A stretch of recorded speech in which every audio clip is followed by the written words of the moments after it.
Imagine being an ace trader who just realized the entire global market is about to crater, and you're staring at a screen that tells you the guy who predicted it all is a 12-year-old kid. You probably spit out your coffee too. This is Na Sun-Hu. To the world, he looks like a child. But beneath that exterior is the soul of the first awakener, a man who lived through the collapse of the world, saw the rise of monsters, and somehow clawed his way back to the very beginning of the timeline. He isn't just trying to survive. He's playing a game of high-stakes finance to build a war chest. While everyone else is busy fighting over crumbs, Sun-Hu's using his foreknowledge to bet against entire nations, turning pocket change into hundreds of millions. He's got a plan to stop the catastrophe that wiped out his family, but there's a catch. He's essentially a child in a suit, forcing seasoned professionals like Jonathan Hunter to follow his lead. And honestly, watching these adults realize they're being played by a kid is the best part. He's cold, calculated, and absolutely relentless. If you thought this was just another Dungeon Hunter story, think again. This is a hostile takeover of destiny itself. Let's see how our pint-sized mastermind actually pulled this off. Honestly, can you imagine living in a world where reality just tears open and monsters crawl out like they own the place? It is a total nightmare, but that is the baseline here. If you aren't strong enough to survive the chaos, you are just background noise. Then you have Na Sun-Hu. He is the guy who looks at this broken, unfair system and decides to become the biggest headache it has ever seen. He is not just some hero. He is the first awakener, and he is playing a game nobody else even knows is happening. He wants to rewrite his own ending before the world completely burns down, but he is constantly fighting against time and people who have no idea how dangerous he really is.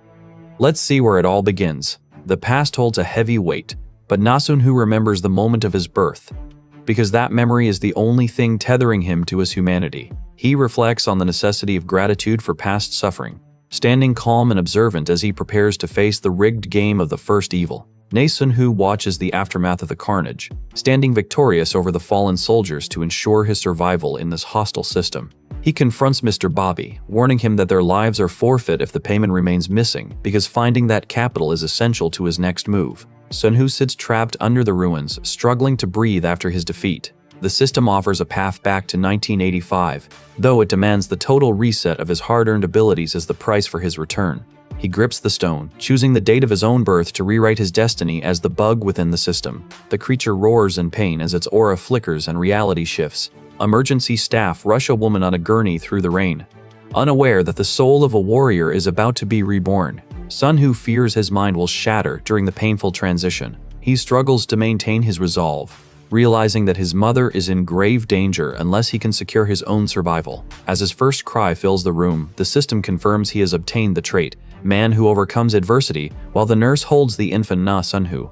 This trait allows him to rank up every skill when he cannot fight, turning the first evil into the strongest entity, so the system initiates the quest. Become Healthy 1. Infant Sun-Hu begins his steady climb through the initial Become Healthy quests, his tiny body slowly adapting to the strain.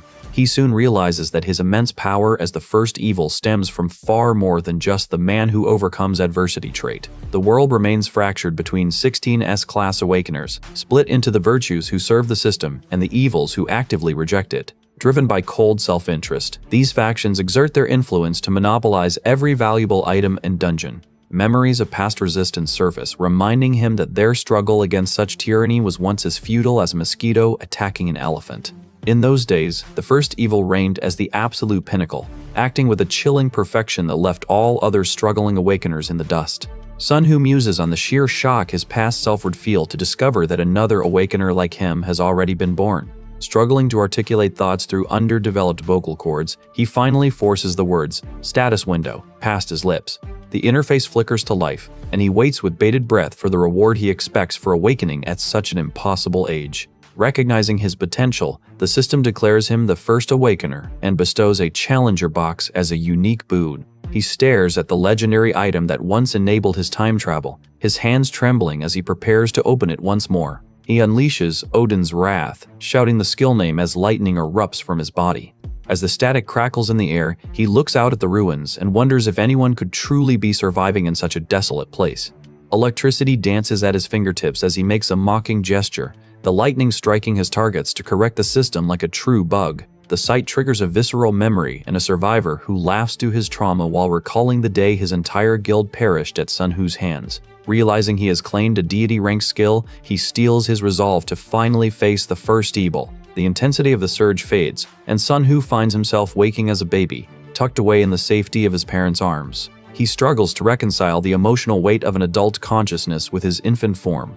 While his parents sleep, dreaming of his healthy future, they remain blissfully unaware that their son has traveled back in time to ensure he never loses anyone he loves again. He knows that social standing is meaningless within the confines of a dungeon, and he vows to survive no matter the cost. Time passes, and later, an acquaintance celebrates surviving a fight, only for Sun Hu to be suddenly interrupted during their phone call. The line goes dead, leaving him standing alone in the snow, confused and deeply unsettled. Sun Hu coughs, injured, as he stands over the dying woman. He wonders if these attackers are seeking a refund for their failures, even as a shadowy creature tears through the gathered crowd. With a sharp intake of breath, he unleashes a psychic outburst to knock back his opponents before striking them down.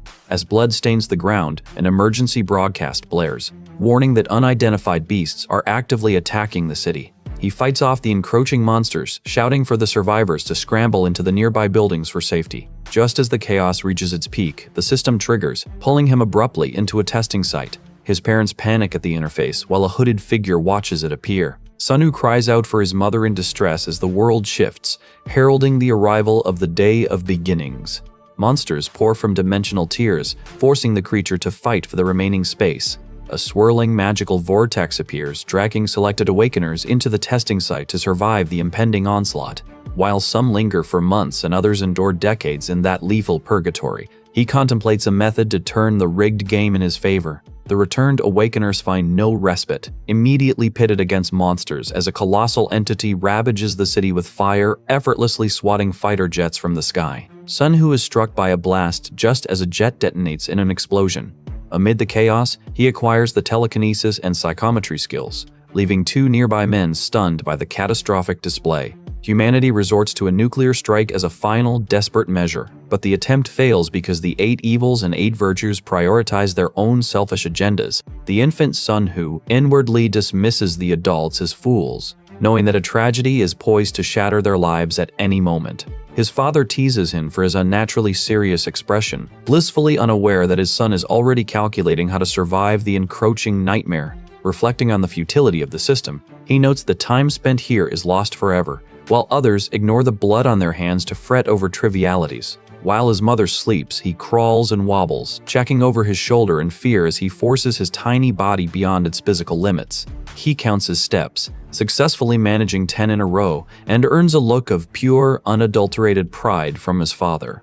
Overwhelmed by the insanity of his predicament, he earns a bronze box from the system, confirming that his growth is shattering human limitations. This success hardens his resolve to eliminate the first evil long before the Day of Beginnings can arrive. Far away, a mysterious antagonist monitors these developments, fearing that Sun Hu will become a catastrophe for humanity if he continues to evolve at such a pace. At home, the system demands he hold a conversation, placing the infant in a bind, and speaking would reveal him as a monster to his parents. Knowing that a talking baby is the stuff of horror stories, he searches for an alternative, questioning if he must eventually abandon this life. In August 1988, as Chuseok approaches, he is introduced to Ji, a 4-year-old girl who already possesses the gift of speech. Noting her maturity, he addresses her as Nuna when she calls him cute, instantly recognizing the acquaintance he failed to save in his past life. Regret washes over him, leaving him to wonder if she could have been spared from her disappearance on the Day of Beginnings had he only pushed harder. As she hugs him, he decides to confide in her, realizing she is the only person who can truly hear him. He whispers a plea for her to keep their communication secret from the adults, prompting a nervous, hesitant agreement from her. Suddenly, the system announces the completion of his tutorial quests, a revelation that shocks him as he realizes his entire infancy was merely a training phase. The option to skip the remainder of his childhood appears, and while he yearns to stay with his parents, he knows his true nature would only terrify them. He accepts the skip, choosing to prioritize the real challenges looming on the horizon. As his childhood dissolves, he prepares for the coming conflict. A symbol appears on his chest, and his eyes turn red as he begins his training. With the glow of his childhood fading, he immediately transitions into a ruthless combatant, brandishing a wooden club with the newly acquired Master of the Hunt trait to maximize his efficiency. He punches the brawler, desperate to change his grim circumstances. Following through with a precise strike, he urges his companion to vacate the alleyway, promising that the situation is under his complete control.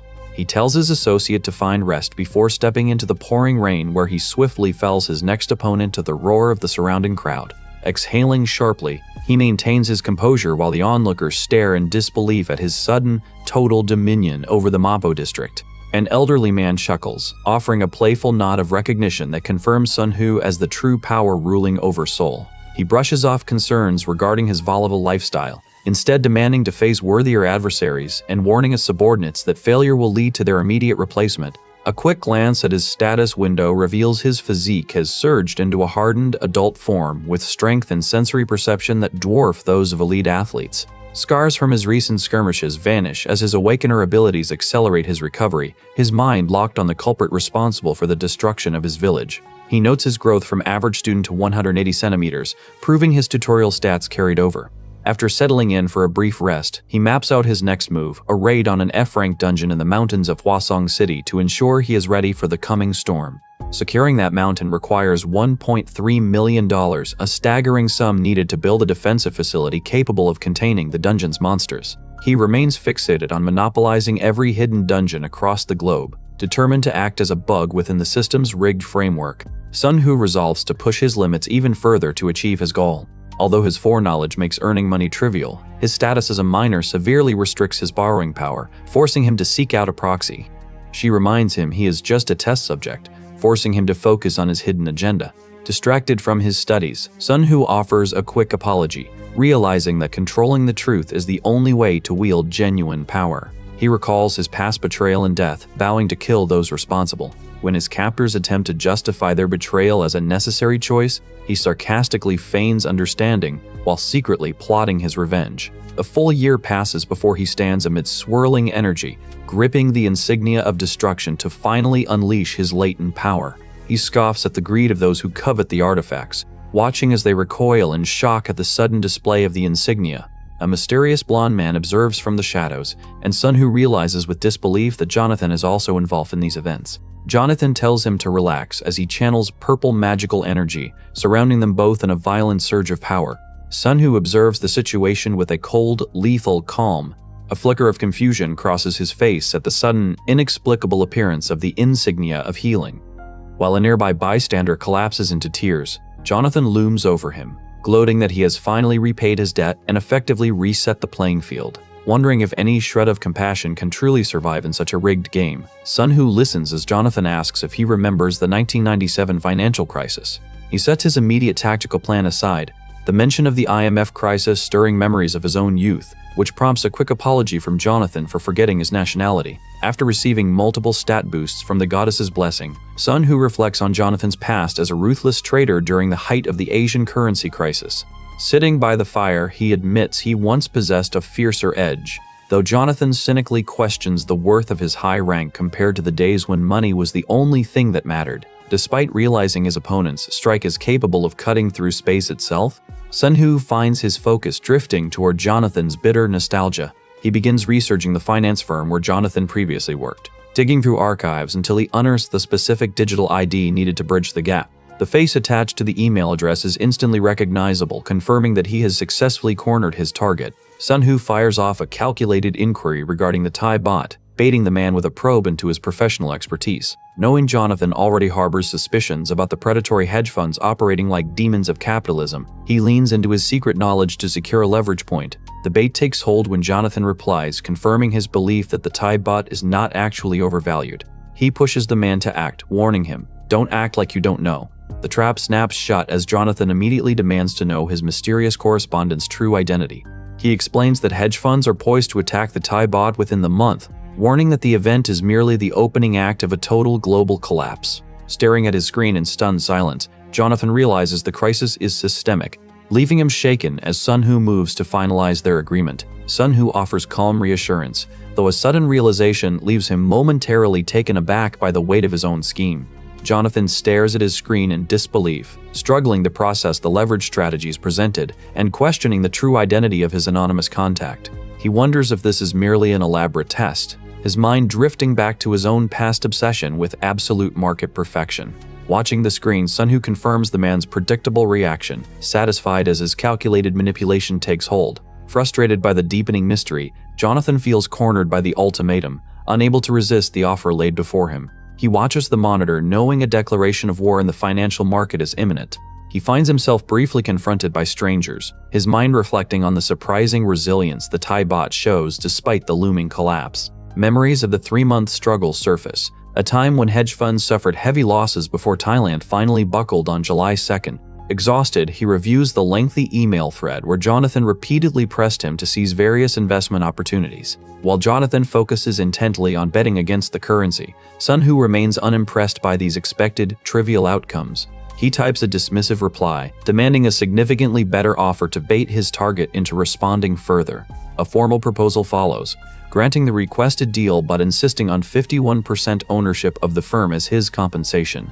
Reading the demand in total shock, Jonathan struggles to reconcile the bold prediction of a baht increase with the reality of the ongoing hedge fund attack. Despair sets in as he concludes that if the United Kingdom failed to repel the hedge funds, Thailand has no hope of survival. Alarmed that his BIP investment goods are failing, he finds the demand for majority ownership utterly unbelievable. Feeling deceived by a potential scammer, he resolves to cut contact and reach out to other VVIPs instead. Sun-Hoo sends one final email questioning the defeat of the hedge funds, catching Jonathan off guard and forcing an immediate, desperate reply. Jonathan spits out his food in shock as he realizes Sun-Hoo's prediction is accurate. He agonizes over the volatile market, aware that Wall Street is betting against the baht to curry favor with VIPs, yet he hesitates to expose the truth. During a tense meeting, he argues that the baht will increase, leaving his associates to recoil in shock and question his sanity. An associate berates him for his nonsensical claims, threatening to eject him from the room to preserve the firm's reputation. Regret gnaws at Jonathan for his hesitation, especially after Wolf Corporation explicitly confirms they have no interest in betting on the baht's rise. Sun-Hoo suggests he go independent, but Jonathan remains defiant, refusing to hand over 51% of his control. The digital connection suddenly goes dark after Sun-Hoo sets a hard deadline for the end of May, leaving Jonathan adrift. He struggles to maintain his focus while his peers gaslight him, mocking his mental state and threatening to withdraw their support entirely. Meanwhile, Jonathan remains distressed while his support base begins to crumble. As memories of his previous life surface, the office descends into absolute chaos when the currency data abruptly shifts. Jonathan finds his vindication as the baht rises, causing those who bet against the currency to lose at least $300 million. The reality of his foresight finally settles in, and his colleagues are forced to acknowledge the accuracy of his earlier warnings. He is formally introduced as the pride of Wolf Corporation,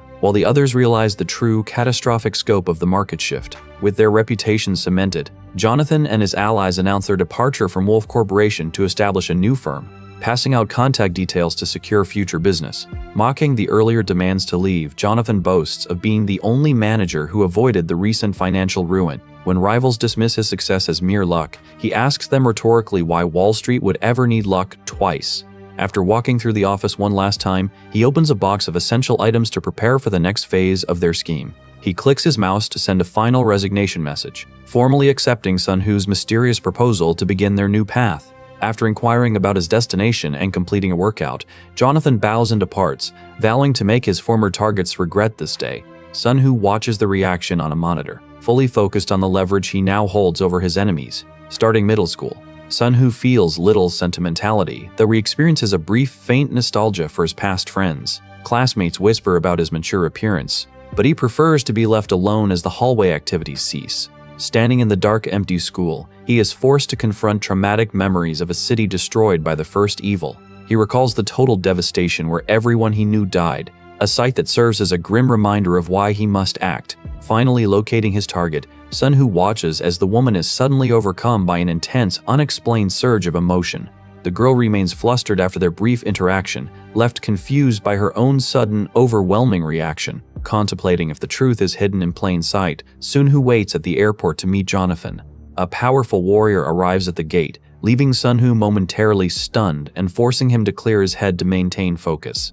Jonathan steps into the terminal, marking the arrival of a key ally in the war against the system. GA questions the veracity of his claims, but before he can answer, Jonathan cuts in to suggest a more private setting for their discussion. He remarks on Sun-Hoo's unexpectedly fluent English, though he paces with growing impatience, clearly frustrated by the wait. The emails he received were bizarre in nature, so when Sun Hu steps forward to claim authorship, Jonathan stands frozen in disbelief. Struggling to reconcile the financial genius with the child before him, Jonathan listens as Sun Hu asserts that his entire future rests on this partnership. Sun Hu challenges the man's Wall Street biases with a cold stare, offering him the door if his age proves too difficult to accept. He slams a stack of documents onto the table, and as Jonathan scans the data, his composure shatters under the weight of the revelation. Sun Hu gestures for him to sit, prodding him to explain his grasp of the Asian economic crisis and the inevitable collapse detailed in the reports. When Jonathan pushes back on the Thai market predictions, Sun Hu forces him to acknowledge that these insights were entirely absent before he read the files.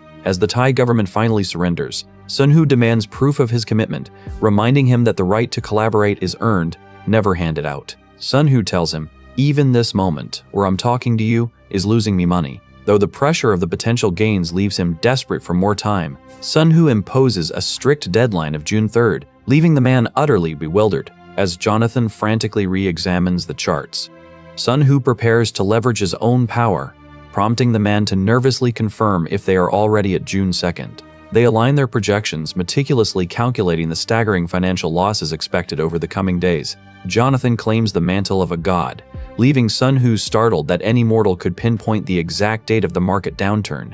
Closing his eyes to steady his focus, Sun Hu warns that the critical deadline falls on June 3rd.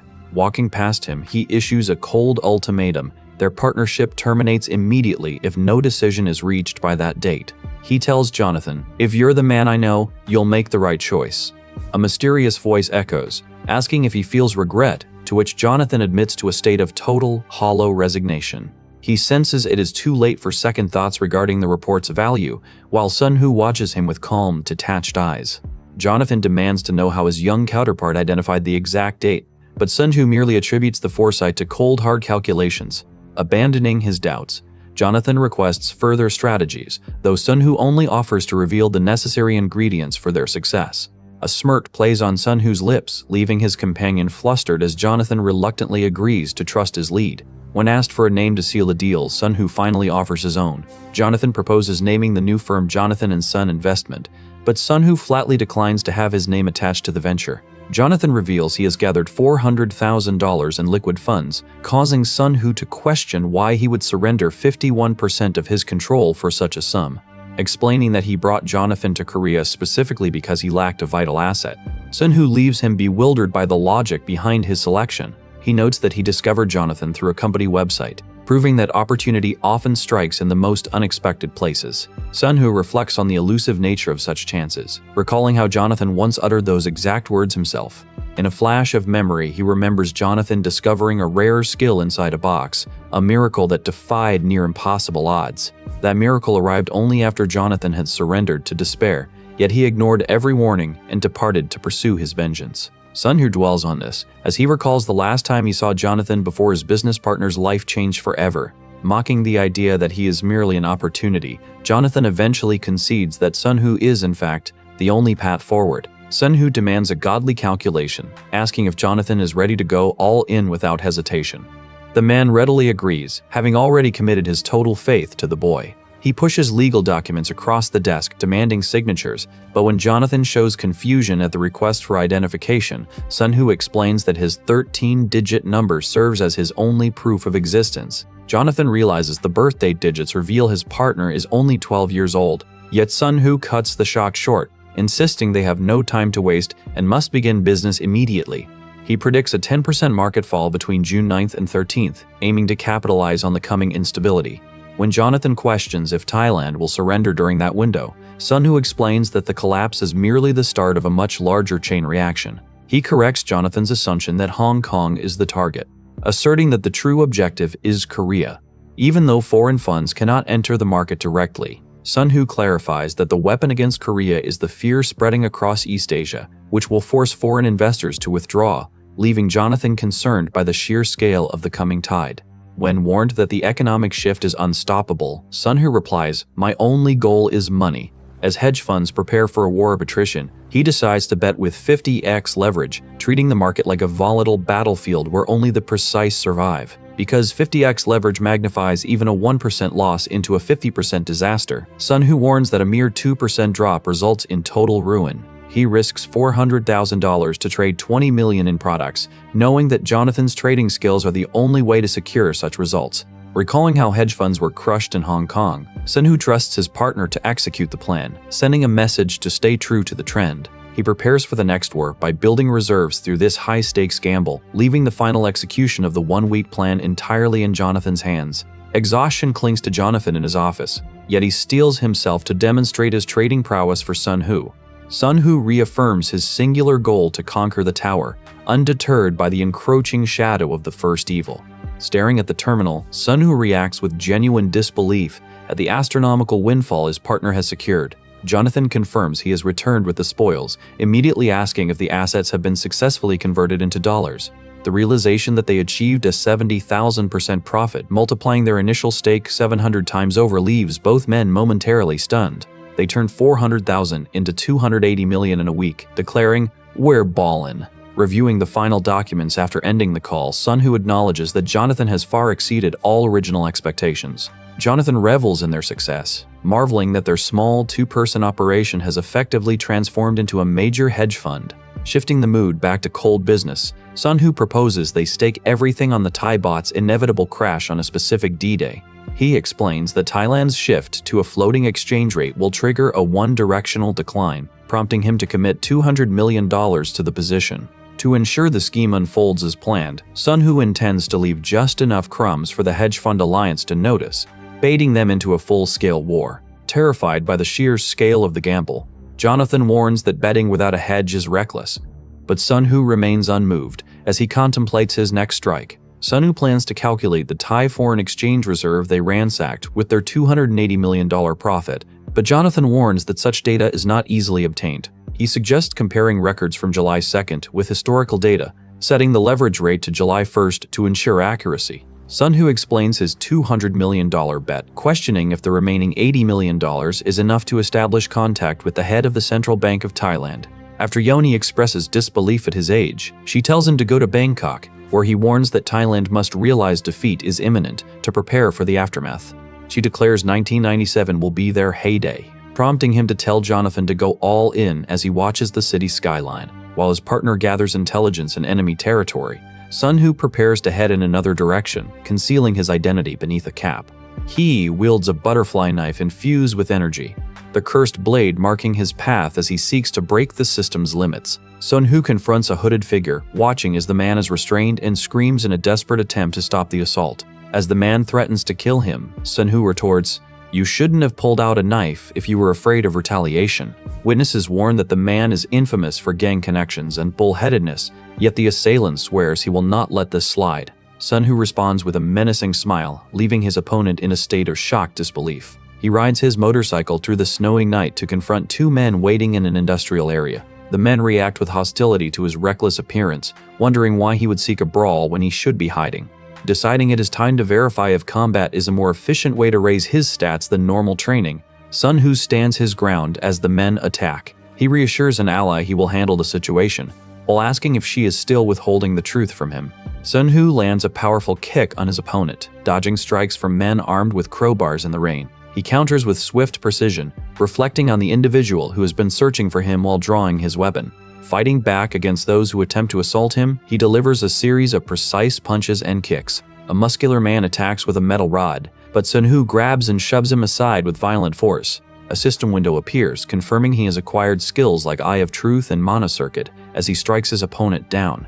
He tosses a red object aside in frustration, but quickly centers himself, knowing he must move forward. Repelling his attacker, he slams the man into the ground with a powerful strike, leaving his enemy gasping. Sun-Hoo feels the familiar, exhilarating rush of combat, as the system highlights openings in his opponents, though he resists using Odin's wrath to avoid the inevitable travesty. The man on the motorcycle asks if they are filming a movie and tells his target to stop making things difficult. Sun-Hoo unleashes an energy strike as the rider kicks his opponents to clear a path.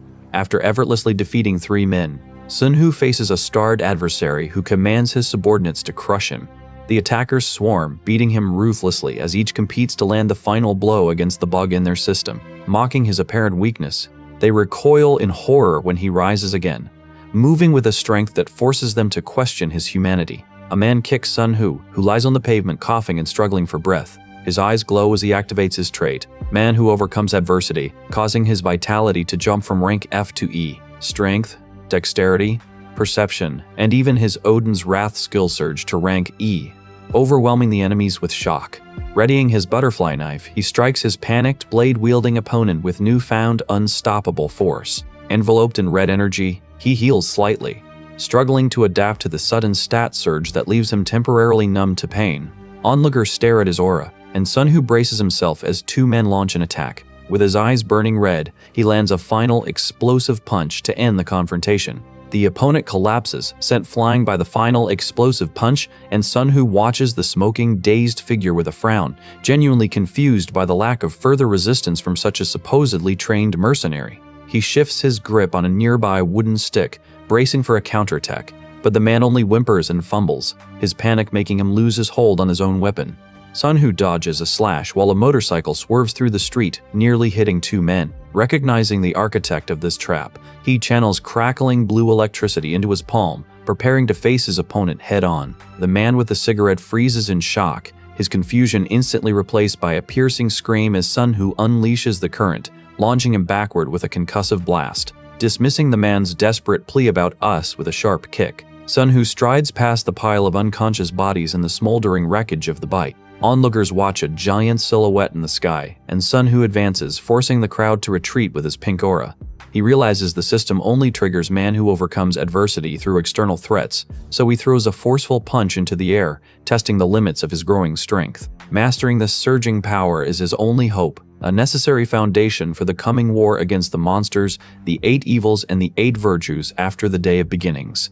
His phone vibrates and he answers an urgent call from Jonathan, who sounds relieved to catch the teenager before his curfew. Ignoring the jab about his schedule, Jonathan pivots to business, reporting that they have seized 20% of Thailand's funds, barely escaping with his life. Sun Hu smiles at the news, calculating that Thailand still holds more foreign currency than anticipated, and he presses Jonathan on whether he has the nerve to go all in, confirming his total commitment after sinking $80 million into intelligence. Jonathan asks for the date, and Sun Hu confirms D-Day is July 2nd. He plans to bet everything on the crash using 50x leverage, targeting hedge funds like the Dragon Fund, the Pied Pipers who dictate the market's direction. The world follows the Dragon Fund just as factions follow the 8 evils and 8 virtues, and Sun Hu intends to exploit that blind obedience to drain the world's investment capital. Sun Hu urges Jonathan to set aside his apprehension and lock his focus onto the impending financial strike. Agreeing that this maneuver is their ultimate path to capturing global wealth,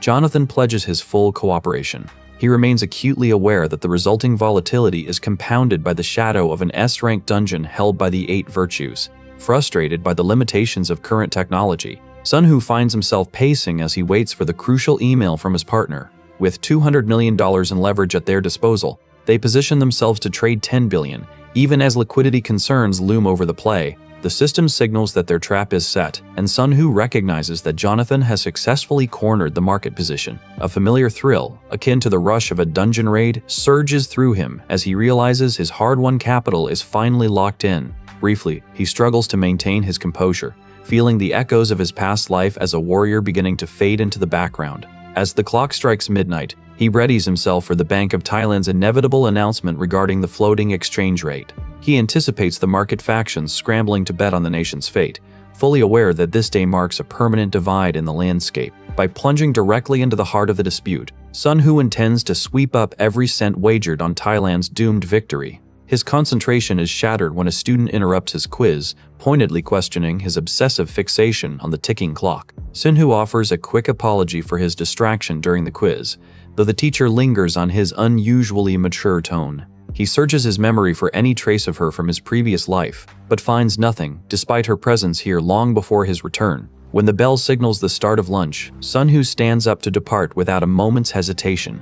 He requests an early exit, claiming to feel unwell. While the teacher questions his sudden growth spurts and perfect test score, she ultimately trusts him and grants his leave. She pauses to ask if he is being ostracized, leaving Sun Hu to wonder if she has been keeping a secret watch over him. But he simply thanks her with a detached, adult-like politeness that clearly unsettles her. Brushing aside his unease, he reframes his focus onto the mission, vowing to save a life as he sprints through the city streets. He reflects on how his parents and teacher have grown to accept his strange behavior, then struggles with the sluggish, manual dial-up connection required to get his computer online. A secure chat with Jonathan confirms their positions, though the exchange site they rely on has frozen under the market's volatility. Jonathan verifies that the bot has hit 30, triggering a 300x return that translates to a staggering profit of 60 trillion won. Overwhelmed by the scale of his success, Sun-Hoo unleashes a visible surge of energy as the realization of his gamble hits home. Jonathan reports that their opposition is still resisting, but Sun-Hoo remains the steady strategist, ordering him to ignore the pushback now that the tide has irrevocably turned. Watching the bot plummet further to 28.8, Sun-Hoo trembles with adrenaline as he observes trillions of dollars vanishing from the market. He commands an immediate profit settlement, recognizing the spot market as the ultimate weapon in his war against the system, while others merely scramble to hedge their minor risks. With the market collapsing, he pushes his 50x leverage to its limit, methodically closing his positions to lock in the staggering windfall. A system notification chimes to confirm the historic shift, just as an associate arrives to finalize the details of their reward. Watching the Thai bot fluctuate with unprecedented volatility, he realizes their aggressive intervention has permanently fractured the established timeline. After securing 80% of their trades, he commands Jonathan to dump the remaining assets and immediately relocate to Korea, as the true conflict is migrating there. As the currency plummets to a record low and panic ripples across Southeast Asia, Jonathan stumbles back, completely drained by the intensity of the collapse. He opens his briefcase to show the gains, telling his partner that a reduction in returns was expected. Staring down his partner with piercing focus, he reveals their final haul has reached an astronomical $50 billion. Though Jonathan struggles to comprehend the sheer scale of their success, he snaps him back to reality, warning that this financial crisis is merely the opening act. New targets are laid out, focusing on Hong Kong and strategic land acquisitions in Korea, which reignites a frantic sense of ambition in Jonathan. Monsters emerge from the shadows, signaling that the First Evil's game has entered a new phase. A shadowy figure grabs Jonathan, who freezes in terror as he realizes who is attacking them. Sun-Hoo stares into the creature's red eye, realizing the game is glitched. The vision shatters as he snaps back to reality on the flight to JFK, the sudden transition leaving him shaken as he presents the cursed blade to Jonathan, reminding him that this weapon is the origin of the massacre from 3 years prior. Jonathan tries to steady his trembling hands, dismissing the horrific encounter as a mere nightmare, while Sun-Hoo forces his focus back to their cold, calculated path. Their real estate acquisitions in Korea are only the opening gambit, Sun-Hoo explains, intended to dismantle the existing order by dominating every market to stockpile capital for the coming catastrophe. Jonathan shudders, struggling to grasp that $50 billion is merely the seed money for Sun-Hoo's grand design, and he desperately looks to his partner for some guarantee of their survival. Sun-Hoo tells him to eat and explains his plan to hide their assets within ghost companies. To ensure no trail leads back to the source, Sun-Hoo insists on keeping their true operations hidden even from their own staff, a level of conspiracy that leaves Jonathan deeply unsettled. He advises his partner to assemble a hand-picked team for their arrival in Hong Kong, emphasizing that loyalty and trust must outweigh raw professional skill. They intend to acquire mid-sized firms like Jonathan's former workplace, and Sun-Hoo demands the recruitment of elite experts like Jeffrey K to sharpen their competitive edge. Jonathan is stunned to learn he will command the industry's top M&A star, though Sun-Hoo warns that no associate will ever be permitted to glimpse the true architecture of their empire. A new entity named Gino is established to handle their domestic purchases, Sun-Hoo keeping the fact that it bears his father's name a closely guarded secret. He reminds Jonathan to prioritize their mission over the allure of mere wealth, pushing them both to their absolute limits as the only path to seizing control of global capital. Sun-Hoo officially names the firm Gional Investment, ceding the public spotlight to his partner as repayment for leveraging his reputation while retaining the majority of the shares. Upon their arrival at the office, the team freezes in stunned silence at their sudden appearance, and Sun-Hoo merely mocks their confusion, ready to initiate the next phase of his scheme. Sun-Hoo contemplates the Abyss Ant, a monster that devours everything in its path. Though others condemn him as a monster, he knows he must act as the bug to correct the rigged system. He watches the swarm of insects, noting their constant hunger mirrors the parasitic firms destroying the global economy.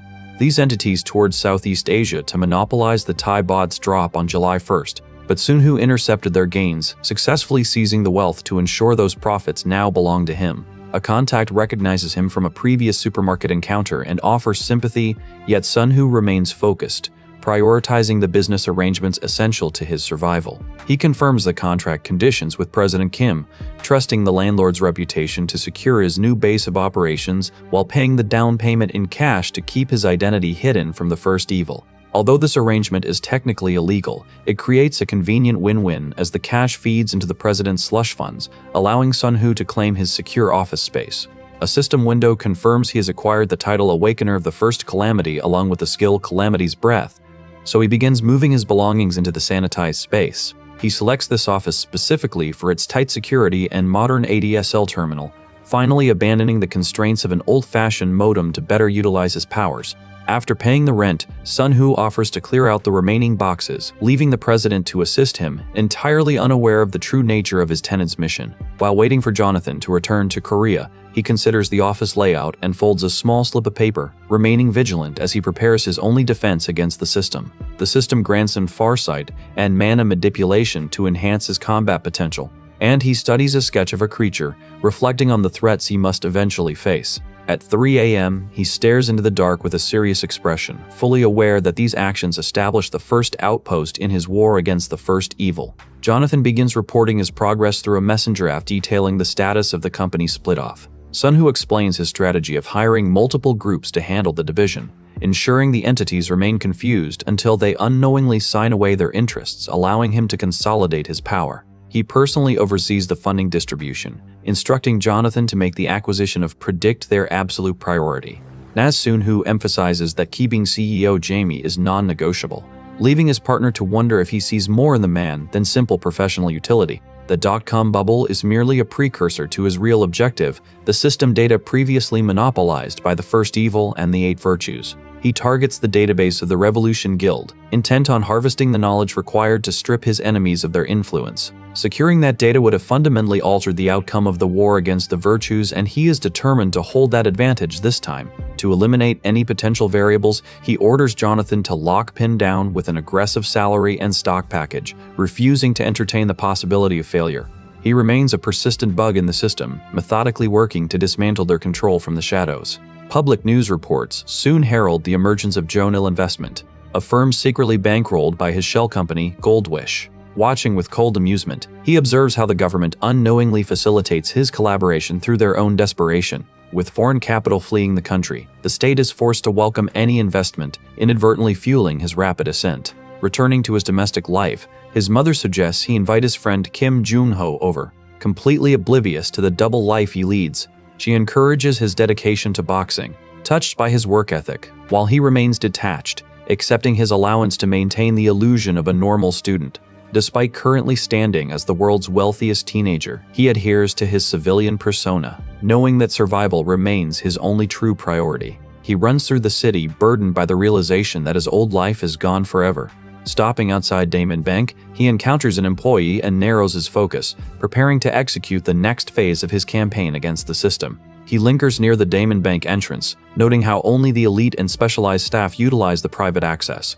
Inside, manager Kim and his associate discuss the tip from Deutsche Bank, realizing their recent windfall was not a coincidence. They realize a single unknown entity monopolized the market crash on July 2nd, siphoning off vast sums of capital. Suspicion mounts that this mysterious group is now targeting Hong Kong, as no similar market movements appear in the Philippines, Malaysia, or Singapore. Sun-Hoo scoffs at the mounting administrative burden, while his supervisor orders the location shut down because the solo sweepers are already shifting their focus toward Hong Kong. Panic ripples through the staff as they grasp the urgency of chasing this group to ensure their own survival, prompting a frantic rush toward the meeting room. He smirks at their desperate pursuit, observing how banks worldwide crumble while wondering how they could possibly track his fragmented network of shell companies. The bug remains a hidden anomaly, cloaked in shadows as he methodically prepares to dismantle and rewrite the system's rules. Sun-Hoo acknowledges his unique power to alter the future, while Jonathan looks on in surprise, joking that their office has begun to resemble a gym. He watches Jonathan train, teasing him about his rigorous workout habits while his partner demonstrates his refined boxing form. After Jonathan takes a hit from the speed bag, they turn their attention to a katana displayed on a stand before reviewing their classified documents. They discuss the intricate complexity of their 1,000 ghost companies, agreeing that losing their master ledger would be far more catastrophic than any financial loss. Jonathan expresses fear of life imprisonment, but Sunho dismisses this, explaining that their immense wealth can manipulate the justice system to resolve any legal emergency. He argues that their current crimes are merely a difference in scale compared to the world's inherent greed, all to secure the funds necessary for the coming struggle. Admitting to a fading sense of reality, he instructs Jonathan to abandon credit cards for cash to ensure they remain completely untraceable. Jonathan mockingly compares their lifestyle to that of common criminals, but Sunho simply hands him a thick stack of cash, declaring them true millionaires. Dismissing his partner for the night, he reveals that his school break has finally arrived, leaving Jonathan momentarily stunned by the reminder of his age. Sunho examines a sketch of an Anubis-like creature and prepares to address the remaining questions, clearing the confusion surrounding their path forward. A dragon roars in the distance, and Sunho feels mana surging through his veins like an unstoppable current. Elsewhere, a Jonathan investment representative approaches the firm DPKR-AM to propose a complex swap transaction. Sunho scrutinizes the documents, determined to face the challenge, though he curtly warns them not to waste his time. The DPKR-OMP representative hesitates, questioning the sanity of such a trade, before confirming his firm will take the B position. The blonde woman threatens to call a supervisor, while her colleague analyzes the data, agreeing to bet on anything below a 100% interest rate hike, while Jonathan Investment claims the revenue above it. When she demands $500 million for the exchange, the bald man laughs, though she finds the entire situation equally absurd. Because a 100% interest rate hike is clearly impossible, the DPKR-WAM team insults Jonathan for dragging them into such a foolish deal. Despite his lingering doubts, the man agrees to the exchange, finding no obvious traps in the paperwork and viewing the $500 million as essentially free money. They shake hands to seal the partnership, both assuming this will be their only encounter. Once the $500 million bets are confirmed, a mysterious figure approaches Sunho, offering him a drink and a promise to answer his questions. 2 months later in October, Sunho returns to the office to inform his colleague that their current financial losses are already incalculable. He warns that the main course is still to come, as they covertly bet on the global stock market dip, while other sectors maintain slight growth. Sunho watches the destruction and tells his associate to stop using his name to cause trouble. The blonde man clutches his face in anxiety, questioning his own judgment, just as news breaks of a 300% interest rate hike in Hong Kong. Sunho stares ahead with intense focus, ordering the immediate dismantling of the stock exchange to shatter the rigged system. Jonathan recoils in terror, struggling to process the claim that Hong Kong will move independently to sabotage its own market. He explains that this is the only way to drive out speculative forces, though Jonathan worries their enemies will not stop there. Sunho reveals that after Japan, these same forces will inevitably turn their sights toward Korea. Determined to change this outcome, he leaves his partner stunned by the sheer scale of the anomaly he represents. He prepares to strike at Hong Kong, eager to drown the speculators in the chaos of his own making. By systematically crashing major industries, he ensures the speculative forces lose their footing entirely, while he keeps the banks as a fallback. A sudden warning from the team reveals they are being tracked by unknown pursuers. Sunho orders Jonathan to have the New York office defend their position without delay. He weighs whether they have been discovered by the speculators or merely by clever market participants. As an associate panics while preparing to initiate an exchange, Sunho remains composed, opting to wait and identify their stalkers. He notes that if these followers are speculators, they will not stop, so he prepares for the next move. With defensive funds flowing in, the team realizes that collapsing the market will make the future impossible to predict. Forever altering the course of history, the market activity begins to settle, leaving Jonathan completely exhausted by the intense struggle against the system. Sunho sits at his desk, staring at the near collapse of the Hong Kong stock market in frustration, sighing as he forces himself to finish his work before the market closes. He reflects with relief that his plan remains intact, waiting for the Hong Kong government to finally make its move. Suddenly, an urgent call catches him off guard, interrupting his focus. He encounters a man undergoing a mysterious transformation who screams that Sunho was wrong. Standing in the rain, Sunho looks anxious as he processes this unexpected development. Elsewhere, 3 men laugh together while discussing the absurd idea that they would only lose revenue if Hong Kong interest rates increased by 100%. They toast to the $500 million offer, stunned that they secured such a high profit. Clive, the DPKR-UMP general manager, celebrates earning a fortune without effort, feeling grateful to Jonathan's firm for the incentive that offsets their losses in Thailand. As they watch the news about Hong Kong on television, Clive prepares to read a mysterious document. He reacts with shock and sweat as he reads that Hong Kong has hiked interest rates by 400%. The men stare in confusion until one screams into his phone demanding to know how such a number is even possible. Clive realizes the scope of the trap. Because they agreed to take revenue only above the 100% hike line, an interest hike of 400% means Sun-Hoo earns $500 million multiplied by 4. Observing the chaos from afar, Sun-Hoo notes that the monsters in this area are under his total control because he is the anomaly correcting the rigged system. The distressed investor wonders where his plans failed, while the world begins to label Sun-Hoo a crazy genius. Every global stock market begins to crash at once, and a panicked man shouts that the entire world is plummeting. Sun-Hoo clicks his mouse to track the charts, smiling as he realizes they are earning exactly as much as everyone else is losing. As stocks in Hong Kong, America, and Japan plummet, he and his allies realize this global collapse is the true starting point of their journey. They laugh hysterically, remembering how Sun-Hoo was once feared as an overpowered anomaly, now ready to face the system's end.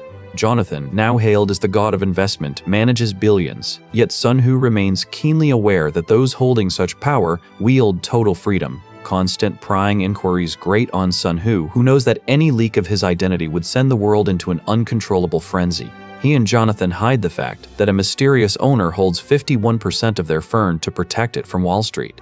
He has employed specialists to shield his anonymity, noting that their calculated dominance in Thailand and the bank bets has catapulted them to the 18th and 20th spots globally. Relief washes over him knowing the public remains blind to their true assets. If their hidden ghost companies were fully accounted for, they would hold the top 2 ranks on Earth. 1 week after the Hong Kong shock, the Korean government officially requests IMF assistance, accelerating the timeline by 2 weeks. Inside the classroom, Yan-hee warns the students of the looming IMF crisis, but Sun-Hoo only watches his classmates laugh, feeling utterly detached from their naive ignorance. Reflecting on the perils of his past, he watches a man fail to recognize Jonathan, foolishly assuming the man's modest attire means he lacks influence. Dismissing the rude stranger without a second thought, Sun-Hoo departs to reach a critical meeting.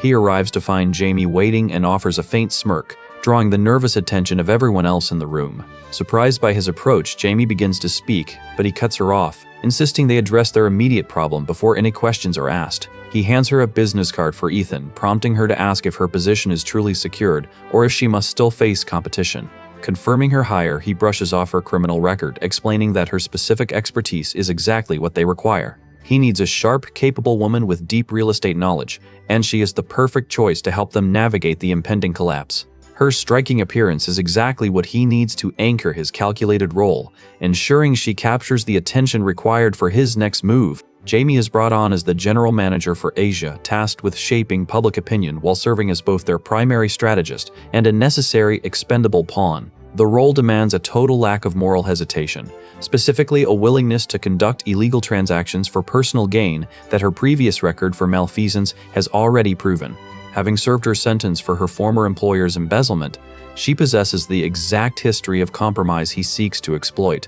Sun-Hoo, who has tracked this specific asset since August, appoints her general manager for Asia, the primary vehicle he will use to dismantle the system from within. As he pivots his focus, the nation grapples with a historic regime change, with the new administration struggling to stabilize an economy in total freefall. The president-elect secures a $15 billion injection from Jeonil to stave off the crisis, instantly thrusting the firm into the center of the public eye. A hooded figure approaches to offer congratulations, remarking that Sun-Hoo has effectively become the most coveted player in the global financial game. Handing her a company card, he demands it remain funded without generating transaction reports, openly acknowledging he expects her to embezzle the capital as part of the scheme. He confirms she is the ideal figurehead, granting her total autonomy to operate within his vast capital provided she follows his special directives without question. Jamie immediately begins recruiting her former associates from Samwoo Accounting and Kim and Park, installing Jo Dae-won and Park Chun-sik as directors to weaponize their industry ties. Proceeding with the plan, Sun-Hoo secures a new headquarters, taking advantage of the citywide fire sale as desperate renters vacate their properties. Acting on his specific orders, she travels to the Blue House to force an immediate accelerated opening of the national real estate market. The market opens 6 months early, triggering a collapse that lets him exploit the wreckage. Sun-Hoo recognizes this unique opportunity to reshape the market will never return. He questions Ethan about his client's narrow focus, noting they only care about the rate of return. While returns are vital, he warns that wealth brings responsibility. Currently, even a child can become a chairman with enough US dollars. He grants Jamie permission to expand into other industries, knowing foreign eagles will inevitably seize the nation's corporate assets anyway.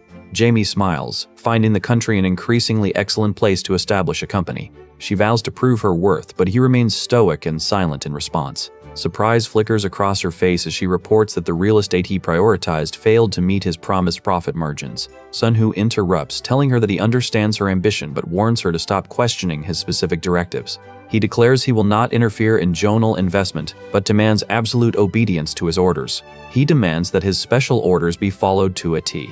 Jamie realizes she has acted too aggressively and acknowledges her mistake. He advises her to recruit from the top 3 banks to expand their influence, while she sadly confirms the purchase of the ordered properties. Asking why she looks distressed, he reminds her that while money is amazing, Korea's dungeons are far more important. Sun-Hoo stands before the mountain, noting how much the site has changed since he was first brought here. He recalls the government's absolute power and the extreme martial law used to guard this dungeon. As a survivor of the testing site, he was forced into reserve units, fearing they were merely guinea pigs for the state. Upon seeing the dungeon entrance, they realized their situation was even more dire. A car pulls up and Choi Cholman steps out to introduce himself. Representing Junil, he hands over his business card and asks for Sun-Hoo's cooperation at the construction site. Choi asserts that the entire mountain region now falls under his jurisdiction, demanding the construction site be leveled while pressuring his subordinate to handle the grueling task. When Choi doubts the road project, Sun-Hoo insists they begin immediately due to the scale of the task, lamenting the scarcity of work during the IMF crisis. Choi nonetheless commits to the project, seeing it as a vital lifeline to secure his future. Sun-Hoo offers an encouraging smile as Choi accepts with renewed confidence, agreeing to prioritize rapid completion over budget constraints. Choosing him over larger, more established firms, Sun-Hoo trusts that the man's dedication will yield the precise results he requires.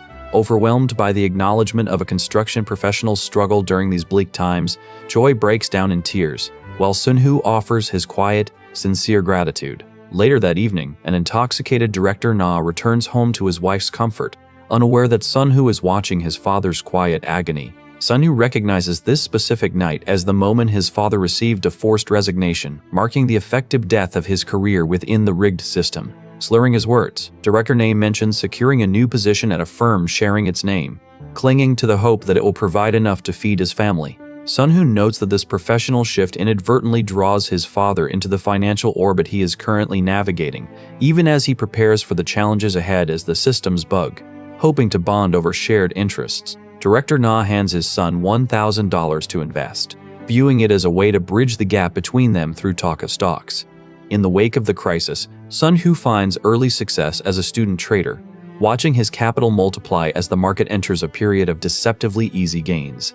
Emboldened by this initial streak, he asks for additional funds, but his father insists on structuring the money as a loan rather than a gift. The tide turns abruptly when the American.com bubble bursts, causing Sun-Hoo's aggressive investments to crater and his hard-won wealth to vanish. Director Na informs him that the debt must be settled immediately, leaving Sun-Hoo to confront the harsh consequences of the system's sudden volatility. Director Na demands repayment of the $2,000 debt, telling Sun-Hoo to borrow from his mother. The boy reels as his father threatens to seize his personal electronics and allowance to recoup the mounting losses. A chilling ultimatum follows, as he warns that he will eventually expose the failure to Sun-Hoo's mother, leaving the boy shaken. Director Na then advises his son to seek forgiveness, revealing that he had to get fired to force Sun-Hoo's interest in economics. Sun-Hoo realizes this financial struggle perfectly mirrors his father's past, a painful comparison that clarifies his own path as a bug in the system. He decides to eliminate anyone in his way as he navigates this rigged game. Meanwhile, Boss Choi secures the construction contract, quickly assembling a capable team to handle the heavy work at the site. The boss exudes confidence, drawing praise for his ability to leverage connections that ensure the project's success. Sun-Hoo watches the workers, considering whether to peer into their memories to uncover the truth of their hidden intentions. He plans to restrict mountain access because he knows it hides a dungeon, despite the village head's recent successful negotiations. To ensure total privacy, he orders Choi to fence the entire area, guaranteeing no villager or outsider can enter the restricted zone. Sun-Hoo instructs him to win over the locals with kindness, knowing that force is not the solution for managing these rigid demands. Elsewhere, Dae-won and Chun-shik of General Investment discuss the Civil Affairs Department's growing annoyance over their construction project. Chun-shik endorses Senior Manager Kim for the Gangnam-gu election, highlighting his diligence despite the current public climate. The men toast to their alliance, acknowledging they are now in the same boat as they secure their shared financial interests. They lament that Kim's talents may be wasted, as the Westerners brought in by the managing director make the risk of poaching him far too high. Dae-won weighs the intelligence he holds, calculating how to leverage it to help senior manager Kim appease the Westerners. He eyes the car keys resting on the table, silently debating if his future lies beyond Pyongdong construction. Chun-shik wonders if a more valuable asset is already within their reach, prompting his companion to ask if he has a specific target in mind. When he identifies the Daehu group, the elderly man freezes in terror, finally grasping the true magnitude of the target. Sun-Hoo smirks at the systemic rot within the conglomerate, already plotting to grant select VIPs exemptions that will shield them from public scrutiny. He commands his allies to distribute the credit to Senior Director Kim while funneling bribes to the Westerners to undermine the managing director. Director Park tightens his grip on his glass, joining the conspiracy to cement their political influence far beyond a temporary 2-year term. By January 1998, Sun-Hoo watches the economic fallout intensify as the IMF crisis triggers a wave of bankruptcies and mass unemployment.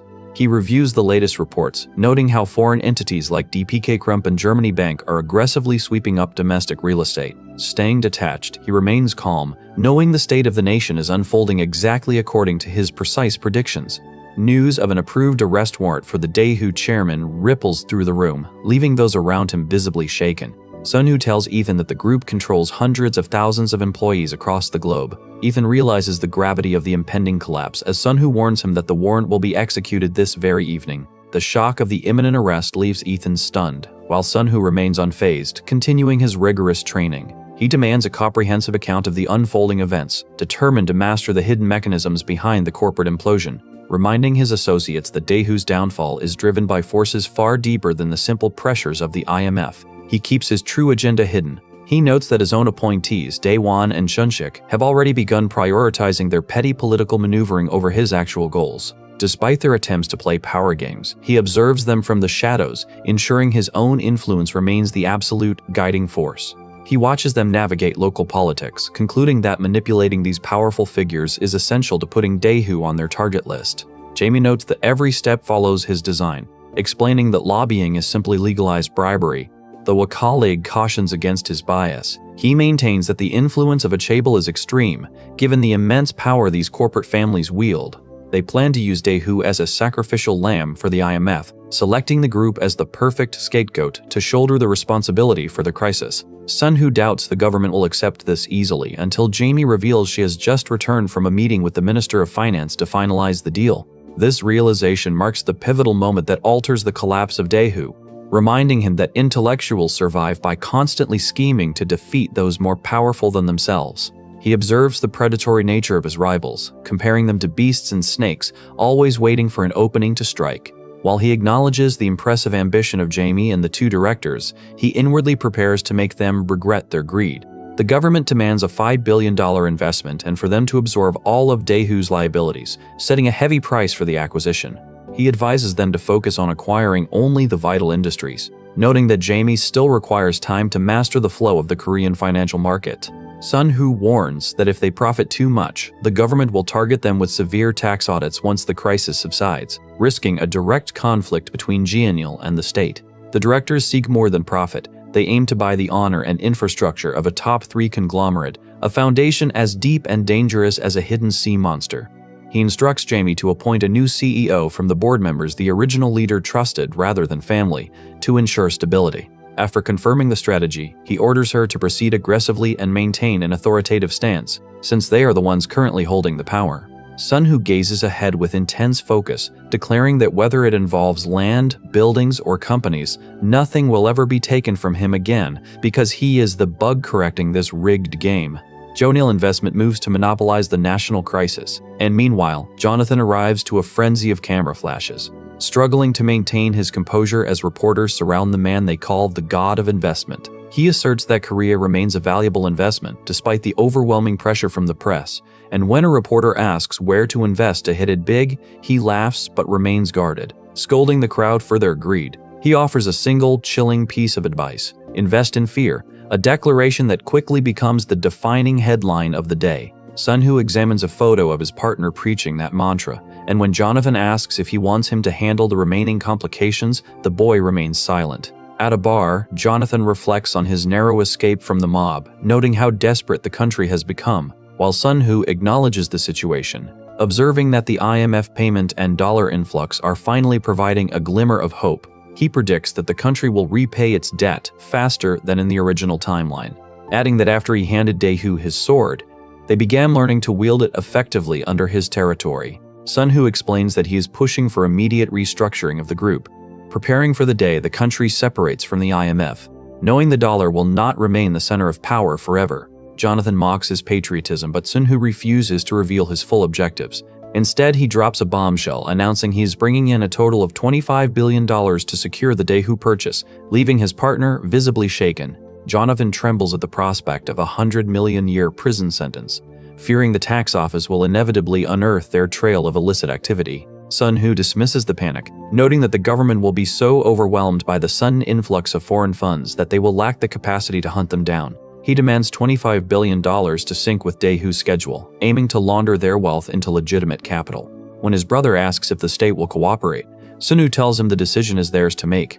He simply reveals the raw numbers on his screen to finalize the plan, prompting his brother to let out a nervous, incredulous laugh. The man wonders aloud how Sun-Hoo developed such a ruthless psyche, but Sun-Hoo merely takes a drink and sets the bottle down in silence. Accused of treating the entire nation as his personal laundry service, he remains unfazed and reassures his brother that he has the situation under control. Following the intense tax audit, the Dae-hoo group enters a corporate workout, successfully preserving the existing board of directors despite the shifting timeline.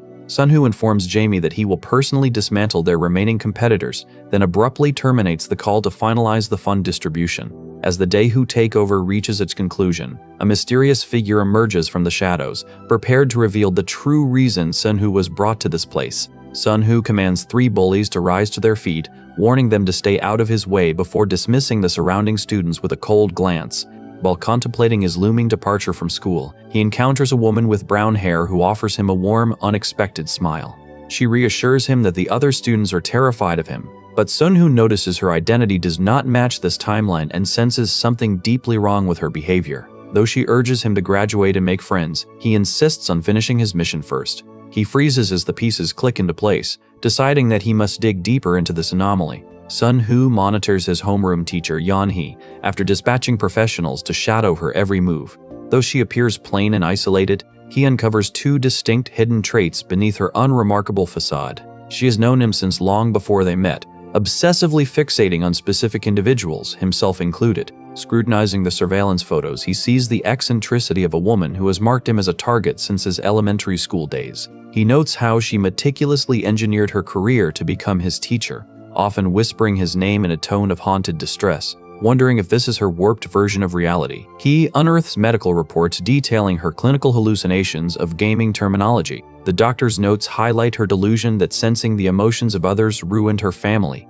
a psychological fracture that bleeds into her classroom conduct. When she mentions overseeing the second-year students, Sun-Hoo exerts his absolute will to suppress her, testing if she is truly a pre-awakener. She recoils, demanding to know his true identity, completely unaware that she is a rare empath healer whom he must now navigate carefully. Back in the solitude of his office, he contemplates her fragile nature and vows to use this discovery to settle scores with his enemies. Empath healers are exceptionally rare and volatile, as they absorb the despair of others, directly, a burden that frequently proves fatal during the awakening process. Few survive the shared misery of others, making her survival as a pre-awakener a rare feat. Sun-Hoo realizes that because her name never surfaced in his original timeline, some dark, hidden catastrophe must have claimed her. As Jonathan calls, he steels his resolve to unearth the truth, even if it means confronting the deepest regrets of his past. This revelation forces him to confront his own regrets, though he quickly pivots to confirm the task is complete, gloating that Jonathan is finished now that he has lost his shares to these schemes. He leans into a brash Texan persona, using that calculated confidence to maintain a lethal edge in the rigged game. Noticing Jonathan struggling, he feels a brief flicker of relief as his business partner finds his spirit, yet he cannot help but wonder which hidden enemy is truly destined to kill him. Days later, he drops a stack of documents on the table, questioning why Jonathan is already planning for retirement instead of pursuing more aggressive investments. He criticizes the man for settling for a measly $10 billion portfolio when they currently hold at least $30 billion, calling him soft for shrinking his ambitions. Annoyed that he must manage these granular details, he watches Jonathan reel in shock at the sheer scale of their $65 billion fund. He snaps at his partner to stop fearing their rivals, though he ultimately decides against naming the specific, looming target that currently haunts their plans. Clearing the air, he clarifies that his regression was not merely to hoard stats, but to ensure they remain as hungry as the legendary figures who once shaped history. He reminds Jonathan to archive the documents for future customers and pushes forward with the aggressive purchase of mid-scale investment companies. He cancels all public events and tells Jonathan his limited mindset ignores the wealth around him. When Jonathan confesses that commanding, talented subordinates feels uncomfortable, he reminds him exactly why he must avoid the front lines at all costs. He encourages the man, insisting he would have succeeded regardless, while privately contemplating the identity of the person who caused past conflicts.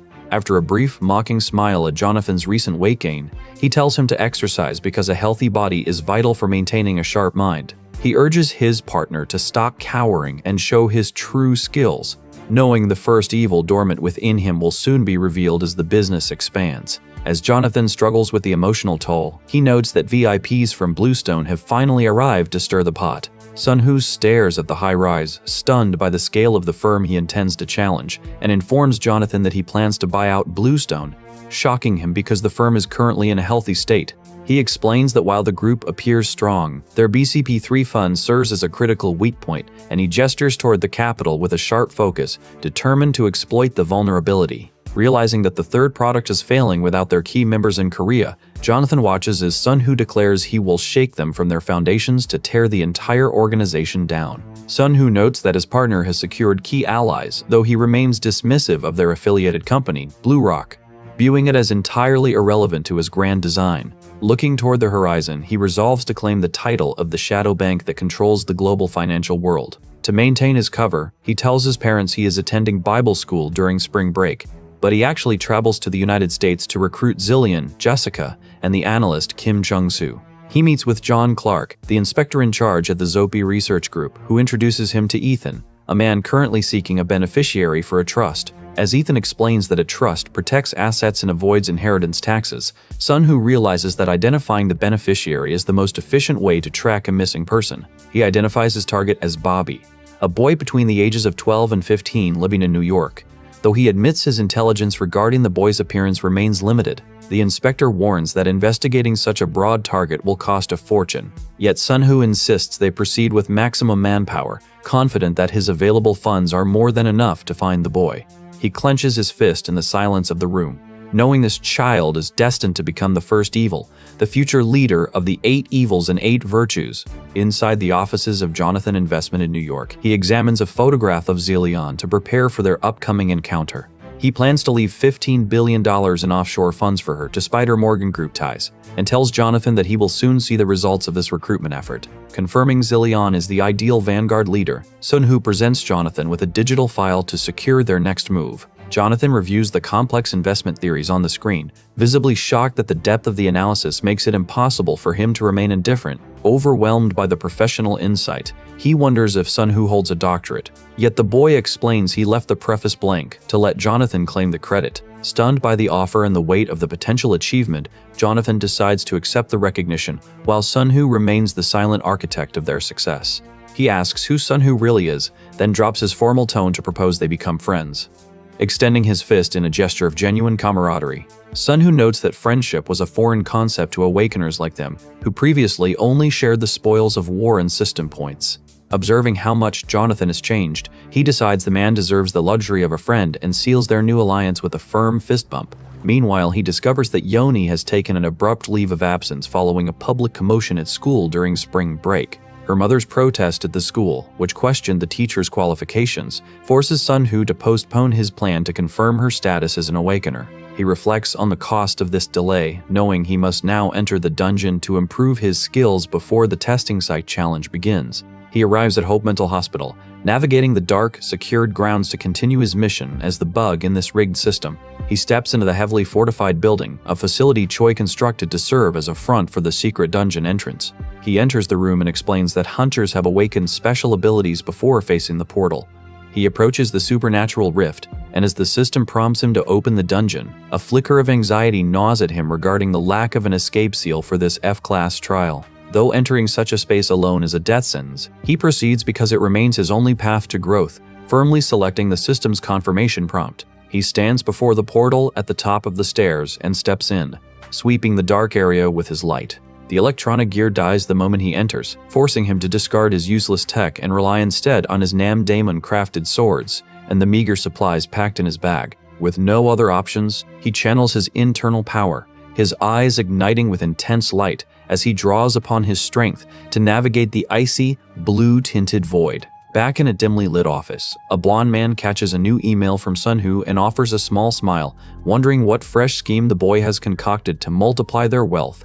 That smile vanishes into wide-eyed horror and disbelief as he stares at his screen, completely paralyzed by the contents of the message. Sunhoo stares at the screen in disbelief, realizing the ordinary-looking sender hides a deadly secret just as the looming shadow of the first evil begins to manifest. The creature lets out a roar, signaling the start of a fight for survival. Lunging forward, he swings his sword with desperate force to parry a vicious clawed strike from the beast. The creature retaliates with speed, its teeth snapping toward his throat. Sunhoo stabs with his dagger, but the monster's swift counterattack catches him off guard, leaving him screaming in agony. The battle turns desperate when the creature ambushes him, slicing into his back with the jagged, lethal blade. He hangs his head in despair, feeling the heavy weight of his injuries as he cries out in raw pain. Refusing to yield to the system, he attacks and cleaves the monster apart. Yet another beast immediately emerges, pinning him to the ground by his face as he struggles to draw a single breath. Pinned beneath the creature's claw, he curses his situation as a mysterious voice tells him to listen. The system window abruptly alerts him that he has slain a Declan scout, marking 3 of 60 soldiers defeated. Stumbling to his feet, he gasps that he almost died while identifying the creature as a Declan soldier. He rests on his summon, noting that despite their nickname Doge soldiers, his current F-rank stats make even minor hunting a life-threatening ordeal. Venturing deeper into the labyrinth, he knows the shifting layout makes every room a deadly gamble he cannot afford to lose. He chose this site because he knows the boss strategy and needs the quest's seal of escape to survive. Spotting a dungeon box nestled in the corner, he refuses to touch it, knowing that while it might hold treasures, it often curses the unlucky with paralyzing fear or chaos. He approaches a heavy wooden door and drops his pack, steadying his breathing as he prepares for whatever monstrosity waits beyond the threshold. Sunhoo prays to face only a single opponent, hoping to avoid being overwhelmed by a swarm he is not yet equipped to handle. Peering through the gap, his hope shatters as a horde of dark, wolf-like Declan soldiers emerges from the shifting shadows. Frustrated that he must burn his limited skills so early, he readies his stance to engage the jackal-headed warriors. He taunts the creatures and lunges, his sword cutting through the gloom to strike them down. As the wolves surround him, he kills one, receiving a notification that 3 of 60 soldiers remain. He continues his desperate defense, slicing through the enemies until the system confirms 12 soldiers have fallen in the carnage. He dodges a creature's strike, only for an energy blast to shatter the debris behind him. Sunhoo leaps into the fray, slashing through shadows before parrying a heavy, glowing energy attack with his sword. Sudden alarm strikes him as a wolf-like beast surges with lethal lightning, forcing him to react instantly. Purple energy crackles, overwhelming him because his current F-ranked body simply cannot endure such intense output. The monster shrieks in pain, then retaliates with a vicious lightning strike as he realizes the danger is escalating. He contemplates his next move, but is suddenly engulfed by a surge of red energy that leaves him reeling in shock. Later, he lies defeated and bloodied on the ground, cornered by a pack of snarling, wolf-like creatures. He manages to stand over 2 slain beasts, though another creature lunges to cut him down in a bloody confrontation. The trauma of the encounter forces his eyes to roll back, his body shuddering under the weight of the assault. Pain flares as he coughs up blood, struggling for breath while the monsters close in to finish him. Cornered by a massive beast, he wakes disoriented, wondering how much time has passed in this nightmare. He reviews his traits, specifically the man who overcomes adversity skill, which boosted his stats and suppressed pain so he could survive. After realizing he was unconscious for 23 hours, he laments having to burn his trump card so early in the first room. He inspects his left arm, grateful the trait's recovery effect prevented it from being torn clean off.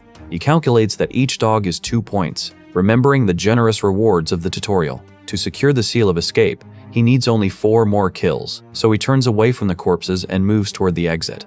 A sudden shift in the air makes him pause, his expression darkening with fresh concern. Two jackal-headed creatures growl in the dark, and he realizes with dread that they have picked up the scent of his blood. Sun-Hoo grips his knife in a defensive stance, but when the snarling monsters inexplicably hesitate, he wonders what is holding them back. His hesitation ends as a two-headed jackal approaches, signaling the start of an elite combat quest. He attempts to slip away, barely dodging a wide energy wave that would have ended him. Fighting purely to survive the initial onslaught, the creature lunges and slashes his chest, leaving him bleeding on the ground. Sun-Hoo realizes this enemy is at least E-rank, making a direct victory impossible without tapping into the forbidden power of the bug. The monster strikes with its blade, forcing him backward as he struggles to parry the blows. Knowing this is a true life-or-death struggle, he narrowly evades a razor-sharp claw and frantically searches for any remaining path to survival. A dungeon box appears, and he forces the system to open it for a final chance at survival. As the monsters pin him down, he successfully acquires the seal of escape from the box, clutching the item with the hope of fleeing this nightmare. He activates the seal just as the creature lunges to finish him, sending him flying through the air and away from the center of combat. Sun-Hoo falls through a portal and lands on a platform, gasping as he escapes the dungeon. He collapses upon the platform, his body racked by the violent surges of energy that define his struggle as the bug within the system. Staring at the surface, Sun-Hoo lets out a bloodied laugh at the absurdity of his survival. The seal of escape clutched in his hand serves as a cruel reminder of why the 8 virtues covet the system, even as it forces the hopeless to gamble their lives in a rigged game. He clutches his wounded torso, his expression hardening as he checks his device to find 30 missed calls from Jonathan. Ignoring the frantic notifications, he wonders if this isolation is the true reality behind the cryptic warnings that the world has irrevocably changed. He dials Yanhee, confirming she has managed to leave the hospital, and suddenly realizes the gravity of their situation as she anxiously identifies him over the line. Deep within, he vows to pour every ounce of his remaining mana into his next move, his resolve turning absolute. Later, Sun-Hoo meets Yanhee at a gated entrance, his frame hidden beneath bandages, though he dismisses her immediate concern and commands her to step inside. She grows alarmed upon realizing they have arrived at Hope Mental Hospital, but he explains it is merely a secure, disguised facility meant for their private use. As she protests that she is not losing her mind, he insists he brought her here solely to reveal the truth of her situation. Watching her closely, he realizes her empathic abilities have yet to manifest, so he forces her to decide her path before the trial ahead. Sun-Hoo glares with a glowing red eye, demanding to know if she will return to a life of being labeled a lunatic or follow his lead instead. The ultimatum hangs heavy in the air, forcing her to choose between social exile and the path he has carved out for them. A monster roars, and she screams in terror at the sight of the beast. He forcefully grabs her wrists to restrain her, commanding her to calm down because it is merely a vision of his own memories. As she struggles for breath, he stays close, channeling the intensity of his recent trauma into her mind and wondering if he has pushed her too far. Trembling, she asks if they are truly the ones destined to fight these horrors. Reacting with disbelief to his warning of the coming onslaught, he explains that he is preparing for the day of beginnings, cautioning her that the gateway they stand before is already swarming with the monsters she just witnessed. She gulps in fear, prompting him to offer a contract that promises significant compensation if she chooses to join his next dungeon raid. He gives her the option to return to a normal life, but urges her to consider the life or death stakes carefully before providing an answer by tomorrow. Reflecting on her past, she recalls the middle school onset of her hallucinations and the prayer center she was dragged to after confessing the Blue Window's appearance to her mother. She remembers the moment she began feeling the emotions of others, realizing that among them all, he stood out as the person with the most overwhelming presence. She pores over the documents, her frustration mounting as she fails to uncover any clues about the child he brought. A sharp intake of breath escapes her when she sees the contract, an $800,000 annual salary and a $156,000 signing bonus. The sheer scale of the $2.4 million death compensation leaves her reeling, struggling to process such a staggering sum. Sun-Hoo watches her silently, his composure unshaken as she wonders aloud if her sanity is finally crumpled under the pressure. Standing in the pouring rain, he asks for her decision, his bloodied bandages serving as a grim testament to the price of this path. Confusion washes over her.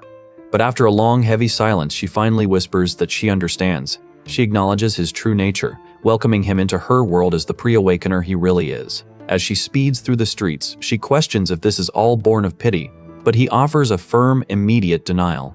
Confessing that she was on the verge of suicide before they met, she agrees to the deal primarily for the financial security. Noticing his hands trembling, she voices her doubt that he can truly deliver on such an immense fortune.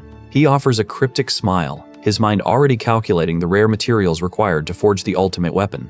When she questions his use of casual speech, he laughs, noting that in their line of work, age is an irrelevant metric. He warns that the coming trial will be the final one, a harsh reality she is destined to discover firsthand. A distant scream pierces the air as he vows to eliminate his target, certain that he alone holds the power to rewrite their fate. He assures Hunter that he slipped away unseen, as maintaining his anonymity is the only way to keep the system from flagging him as a bug.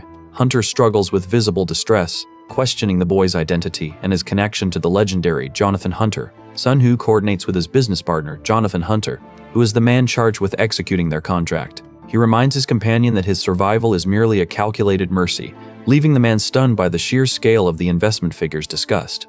When Hunter demands to know why millions are being funneled to protect a girl and her family, Sun-Hoo simply asks him to trust his judgment until the time is right. They sit for a meal, but Hunter grows agitated as he realizes their favorite restaurant has closed, viewing its shuttered doors as a grim omen of the failing economic climate. As the global crisis deepens, Sun-Hoo notes that foreign capital is already fleeing toward Eastern Europe and Latin America, signaling that it is time to target the next collapse, Russia. Although his partner worries about the peril of provoking a nuclear power, Sun-Hoo smiles, knowing that the volatility of such a nation is exactly where their opportunity lies.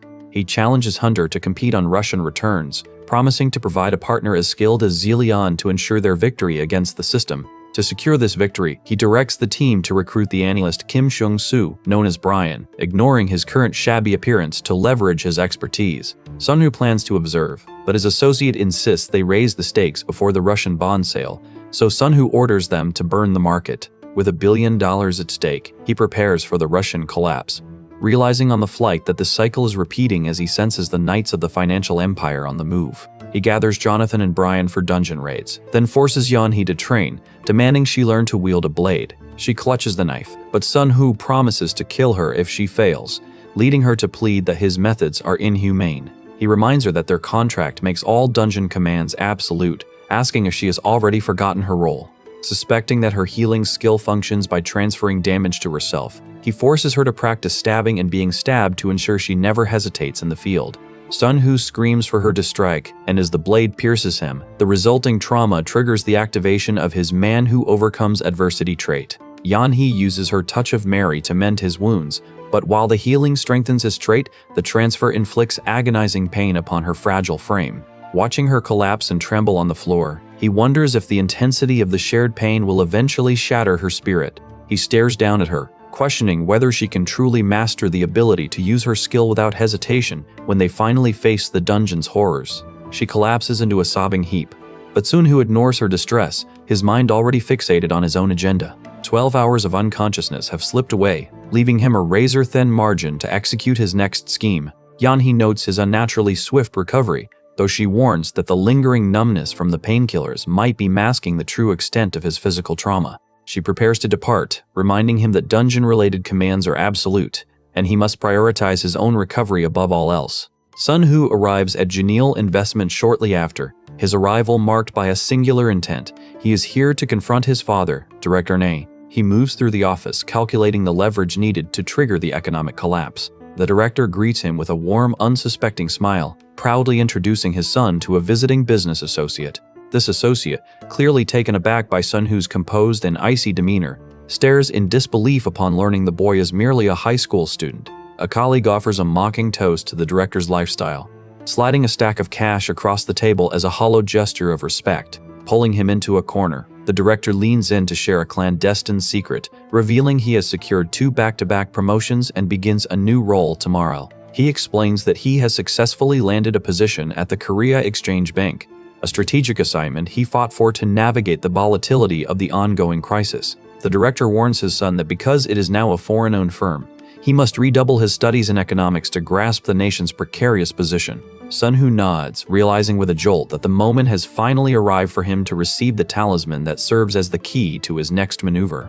A mysterious figure approaches and presses an orange envelope into his palm, whispering a demand for him to choose which stocks to short as they ready themselves for the total market crash. He accepts the envelope, but a man interrupts to warn that entering the restricted area requires official clearance. Sun Hu nods, feeling the blue energy of his mana surge as he confirms his dungeon preparations are finally complete. Nearby, a girl strikes a bullseye with her crossbow, looking to him for validation of her improved marksmanship. He studies the target, doubting his current power can pierce a Declan soldier, and resolves to avoid close-quarters combat at all costs. As the group gears up, Yanhee asks what supplies she needs to prioritize for their upcoming mission. Sun Hu tells them to draft their wills immediately, stating bluntly that the reality of this dungeon offers little chance of survival. He offers a brief apology before the training turns into a violent, repetitive cycle of him being stabbed to harden his resolve. Clutching his head as memories of his past life clash with his present, he ignores Yanhee's look of sheer terror.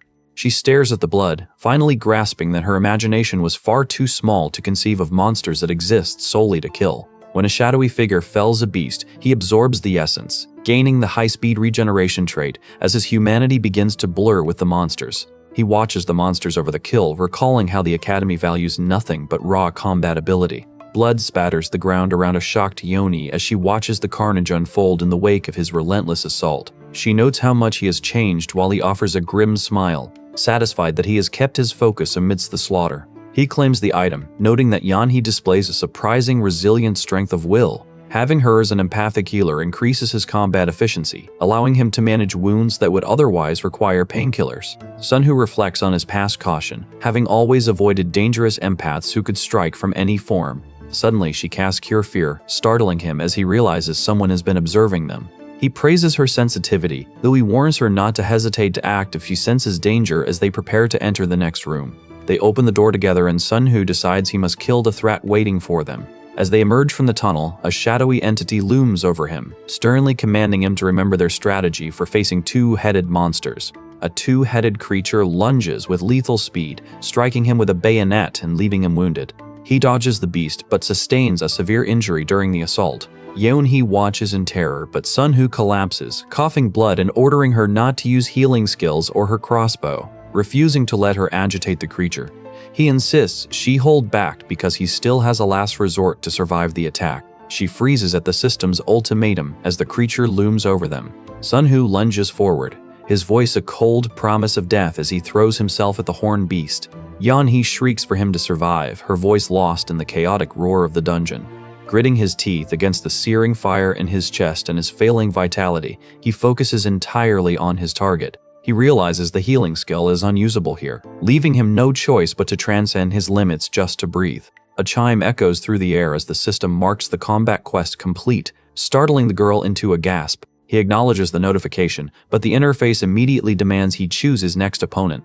As she screams his name in terror, another beast charges, forcing her to stare down her own end. Sun Hu shatters the monster's defense and mocks the remaining pack, daring them to step into his reach. He reminds them that stronger foes offer better loot, locking on to his next target as electricity dances around his blade. Victory is his as he stands over the carcass. The system confirming the requirements for the following phase are met. He catches a glimpse of Yanhee still standing, his relief sharp as his buff begins to fade into nothingness. Waking in a haze of agony, he wonders if the first evil once endured these same cycles of unending pain. Clutching his arm in agony, he regrets ever envying the trait as his natural healing fails to provide any relief. He stares at Yanhee, realizing she survived against all odds and proved herself to be far more than just a simple healer. His initial assumption that she only lived because of his trap dissolves. He sees now that she fought for her own survival. Flickering memories surface of the monster lunging at her, its glowing lure cutting through the dark as it prepared to strike. She slid through the air, narrowly avoiding the beast's claws until a well-placed arrow struck its eye and forced it to flail. While the monster thrashed, she drove her dagger deep into its flesh even as it chewed on her. A display of ferocity that stuns him. He admits his mistake, having never expected a rookie who is not even F-rank to survive such a desperate, bloody fight. Over the following week, they systematically clear every box in the dungeon, gathering the resources necessary to confront the final boss. Using the collected loot to boost their stats, they prepare for the total subjugation of the dungeon, ensuring their enemies will regret everything. He contemplates the dangers ahead, recalling how the Doge soldier's claws once left him paralyzed with fear and a desperate urge to run. Yanhee casts Cure Fear, cleansing him of the curse and shocking him with her ability to reach directly into his mind. Each cleansing reminds him of the second evil, forcing him to realize that the power to remove curses also implies the power to apply them. Working with an empath capable of reading his thoughts makes him deeply uncomfortable. Yet they continue their trek through the desolate, rocky path. He glances aside, ordering her to silence her questions and simply focus on his instructions. They sit together in the darkness, watching the heavy stone-arched doors that guard the path ahead. He informs her that she's his chosen partner for the upcoming challenge as they observe the ominous location. Though this dungeon typically demands 5 E-rank hunters, they intend to clear it as a duo, confident that his strategy will ensure a swift victory. After confirming they have survived this far, he sternly warns her not to die, and she declares her readiness as they steel themselves to enter. She descends the stairs with her weapon drawn, though his final words leave her in a state of shock and confusion. He decides to rest until they arrive, while in the distance, a mysterious dog-headed entity sits upon a throne, overseeing its shadowy court. He falls into a trap among jackal-headed guardians and suddenly realizes his opponent's true lethal intent. Stammering in shock, he catches his breath, desperate to find a small opening to exploit within this deadly encounter. The creature exhales, and the white-haired figure tells him he should have asked for forgiveness before the fight began. Most hunters underestimate the soldiers here, failing to realize that killing them only feeds the boss's power, turning it into an undefeated demon. As the soldiers fall, the boss grows stronger, eventually manifesting a red aura as it looms over its defeated victims. To reach his target, he activates Odin's wrath, uses an insignia of swiftness, and casts an armor spell for protection.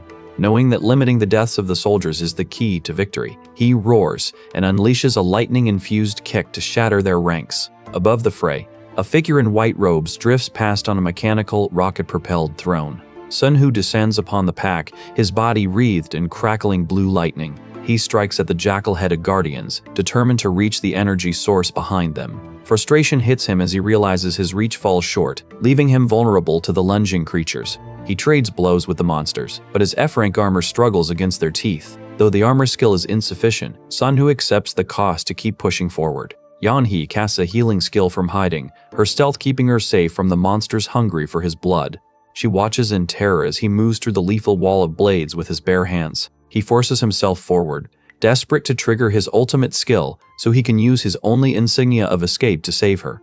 After a heavy strike, Man Who Overcomes Adversity activates, boosting his stats and healing his wounds for 5 minutes. With his strength and dexterity now at D rank, Sun Hu spins into the fray to carve a path through the shadows. He dismisses the F-rank creatures as weak, screaming as he channels his remaining time into a flurry of strikes.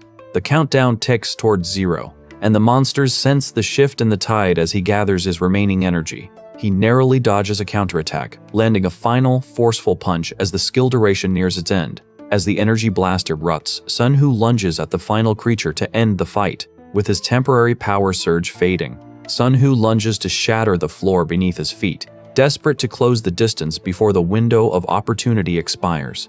As his strength plummets, he screams for Yanhee, who immediately channels the touch of Mary to stabilize his failing vitals. The combat turns visceral, with Sun Hu carving a path through the remaining guards in a spray of blood to defy the system's rigged design.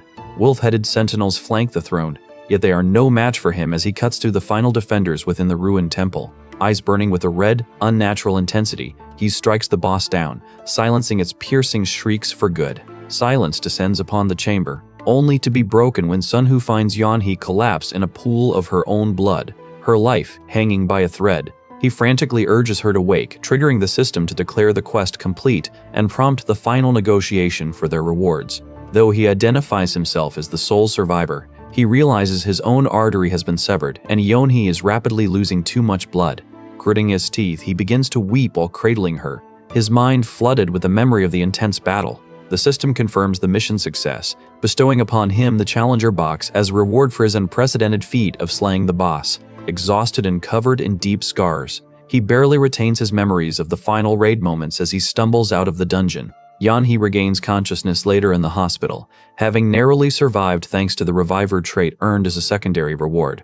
Sun Hu watches over her recovery, painfully aware that while the trait kept her alive, it could not erase the agony of her physical injuries. The power and skills once held by the first evil are now his own, a reality he struggles to process even as he feels the surge within him. Outside the portal, his financial empire expands as Russia announces a moratorium, setting off an economic collapse he is perfectly positioned to exploit. Meanwhile, in New York, Jonathan, Chong-Su, and Zillion are hailed by the media for their roles in the market's historic shift. Following their success, Zillion arrives at the British Isle of Man to initiate a strategic shift in the global financial landscape. Sun Hu receives confirmation that Chungzu has locked in a 450% return, pushing their total holdings to a staggering $90 billion. He celebrates his 450% gain, though he remains vigilant as he monitors Zillion's progress. The office erupts in chaotic excitement as the team shouts for Chungzu, their voices rising above the relentless flow of incoming data. Jonathan accepts congratulations for their performance, only to realize that Zillion's Isle of Man investment reached 615%, effectively narrowing their lead. Turning to their next objective, Sun Hu transfers the complete shareholdings of Hope Mental Hospital to Yanhee, as the dungeon site has been permanently neutralized. He settles their previous agreement by paying her $1.6 million, a sum that accounts for her initial entry, survival, and earned salary. Overwhelmed by the sudden wealth, Yeonhee realizes that owning the facility provides the resources she needs to finally apply her empathic gifts to help others. She questions whether his stance on dungeon exploration has shifted, while acknowledging the significant capital required to keep the medical center operational. Confirming her loyalty, she pledges to support him as the only one capable of overcoming the impending calamity, drawing a rare, confident smile from him. In a quiet moment elsewhere, a man expresses disappointment that his meal is merely beef, while a poised woman moves steadily through a modern hallway. Sun Hu greets Ethan to discuss the situation in New York, and Jessica quickly intervenes to present a fresh investment proposal targeting the Russian market. She tells Ethan she needs to learn under the boss, but he reassures her that it is not forced. Jessica finds herself overwhelmed as she realizes she bears no personal liability for the $30 billion deal, a revelation that ignites a fierce new ambition in her eyes. Sun Hu monitors the progress of his subordinates, while Jonathan meticulously ensures every piece of their complex strategy remains in motion. Explaining the mechanics of PageRank to his team, Sun Hu describes how the system determines website importance by quantifying user trust. The young student trails behind him, watching as Jonathan approaches two Stanford developers who initially hoped to sell their search technology for $1 million.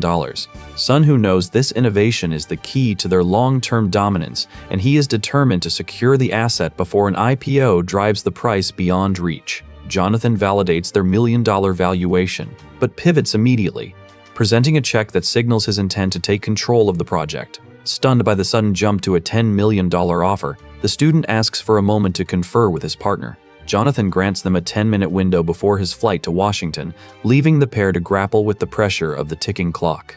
Though they offer their thanks, he remains icy, threatening to rescind the deal if they show even a moment of hesitation. Witnessing his unwavering confidence, the students realize their potential, while Jonathan reminds them that he has risked his entire fortune twice to stand where he is today. Sun Hu reflects that this success is no mere gamble, but the result of precise calculations uncovering opportunities Jonathan fails to see. He reminds his associate that clearing a dungeon requires killing the boss, and today he has identified a third vital opportunity. Sun Hu weighs the risk of his bet while his target realizes the difficulty of capturing a high ranker. With $500 billion in capital at his disposal and investors begging to join him, Sun Hu leaves his counterpart stunned and overwhelmed.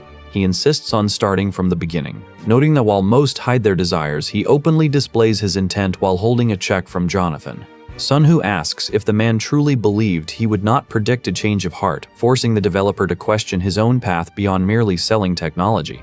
He challenges the man to prove he can create superior value, or else he is free to walk away from the deal. Panic ensues as a subordinate frantically cancels a government meeting.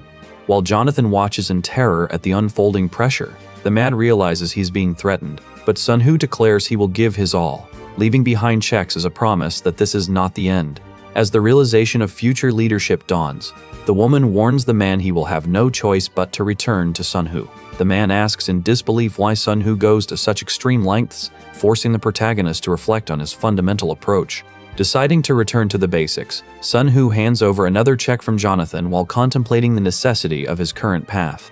He chooses to maintain a positive attitude to intimidate the nervous man, promising to handle everything to ensure the system remains under his control. Magical energy surges as they discuss the 50-50 split, with the developer fearing for their control over the company if they lose their leverage. Sun Hu demands total commitment to their technology, his expression hardening into a knowing smile as he schemes to secure his position. He apologizes for his intensity while reaching out to the anxious man, noting that fate follows one's name as they shake hands. Sun Hu declares that Google will be as significant as the number 10 to the power of 100. Recognizing he holds the power to change everything, he laughs, telling his partner to enjoy the celebration while he prepares to share the news. He promises to make contact soon, laughing heartily as the nervous man watches him, knowing the bug has already rewritten the game. Jonathan gasps as a surge of mysterious power leaves him breathless and disoriented. A figure claps mockingly at his performance before turning to confront the woman who had been eavesdropping. The stranger scoffs at the refusal of $20 million, warning that such a lowball stock purchase is a dangerous gamble given the company's projected $60 billion valuation. Sun Hu decides to claim the object for himself, his surprise mounting when a system notification confirms they have finally located the target, known as the cat. He stares ahead with intense focus, realizing the elusive target is finally within his reach. The mercenary John Clark had come to Wall Street seeking a major player, driven by a desire to secure a fortune rather than die as a disposable shield. While working at a detective agency, he was approached by Ethan, whose presence carried the unmistakable scent of dangerous ambition. After failing to gain Ethan's trust through standard channels, John finally bypassed company regulations by offering an illicit service. With a secretive smile from Ethan, John at last secures the connection to the powerful figure he has long desired to meet. Sun Hu explains that the target was impossible to track through conventional means because he had been locked away in a detention center. He realizes the target is a first-degree murderer who was released despite his guilt, confirming why he had been so difficult to hunt down. The team takes up ambush positions with orders to kill the target instantly if he flees. Stunned to learn this cat committed murder at only 13 years old, the masked operative reports that the entity is writing, while Sun Hu reflects that his antagonist was a psychopath long before the day of beginnings. Noting that T-Boy is closing in with his team, their leader orders only 3 men to proceed inside, warning them not to underestimate the target just because he is 13. Driven by the lure of a $1 billion bounty, the mercenaries remain baffled by the bizarre priorities of the wealthy men who hired them.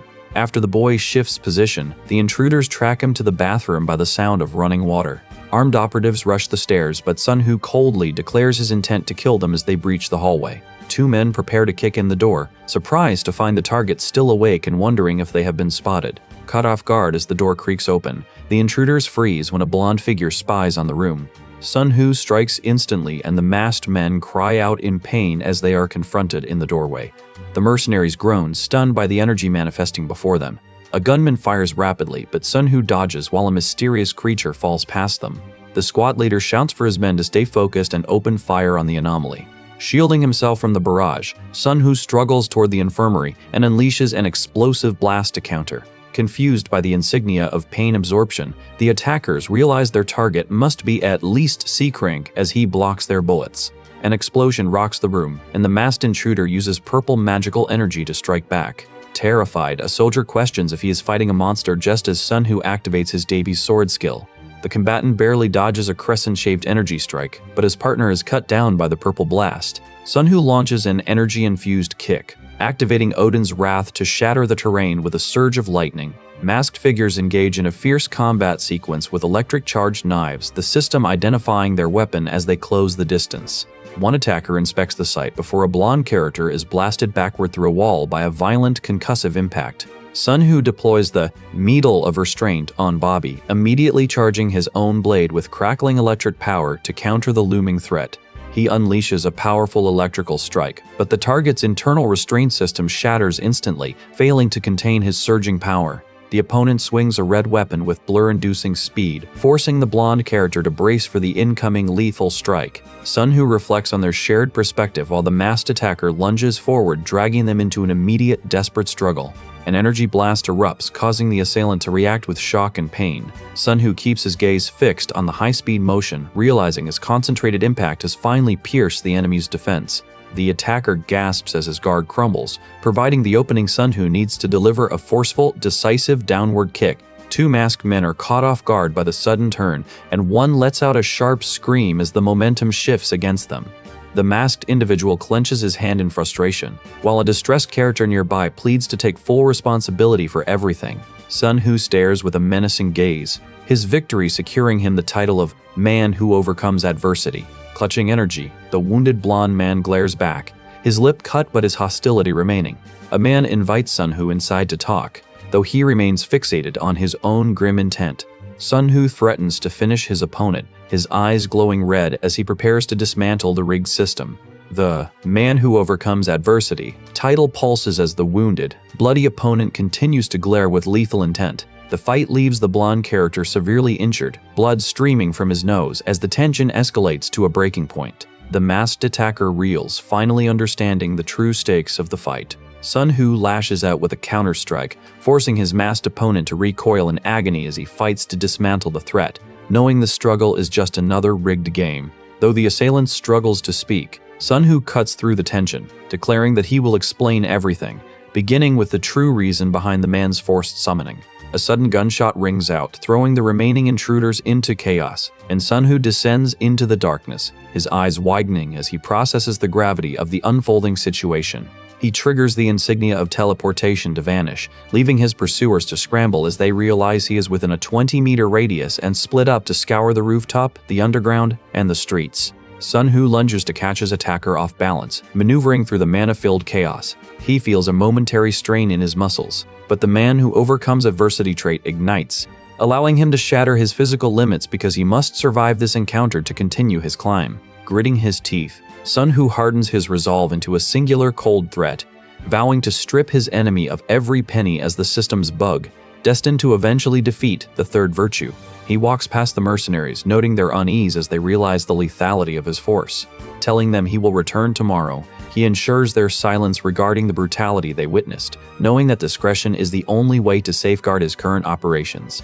Boarding transport to find a moment of rest, Sun Hu keeps his mind fixed on the necessity of total secrecy, brushing past two men while fully aware that the shadow of his actions follows him everywhere. They stumble upon a corpse with a face twisted in terror near a severed, decaying head, and Sun Hu warns his companion that such bratty, reckless behavior will only lead to them being discarded like the dead. He sizes the burden of cleaning up the aftermath, identifying the signature of a poison-type skill that caused the carnage by melting internal organs, a grim reminder of the power he faces. Focusing his team, he mandates that they establish a trust company for his employees once this is resolved, but insists that every available resource must be poured into hunting their target. Sun Hu wonders who has been watching his every move and what it will take to finally capture Cat, even as his allies express doubt that such a slippery target can ever be caught. He knows Cat grows stronger every second, and if they hesitate, even a battalion cannot stop him.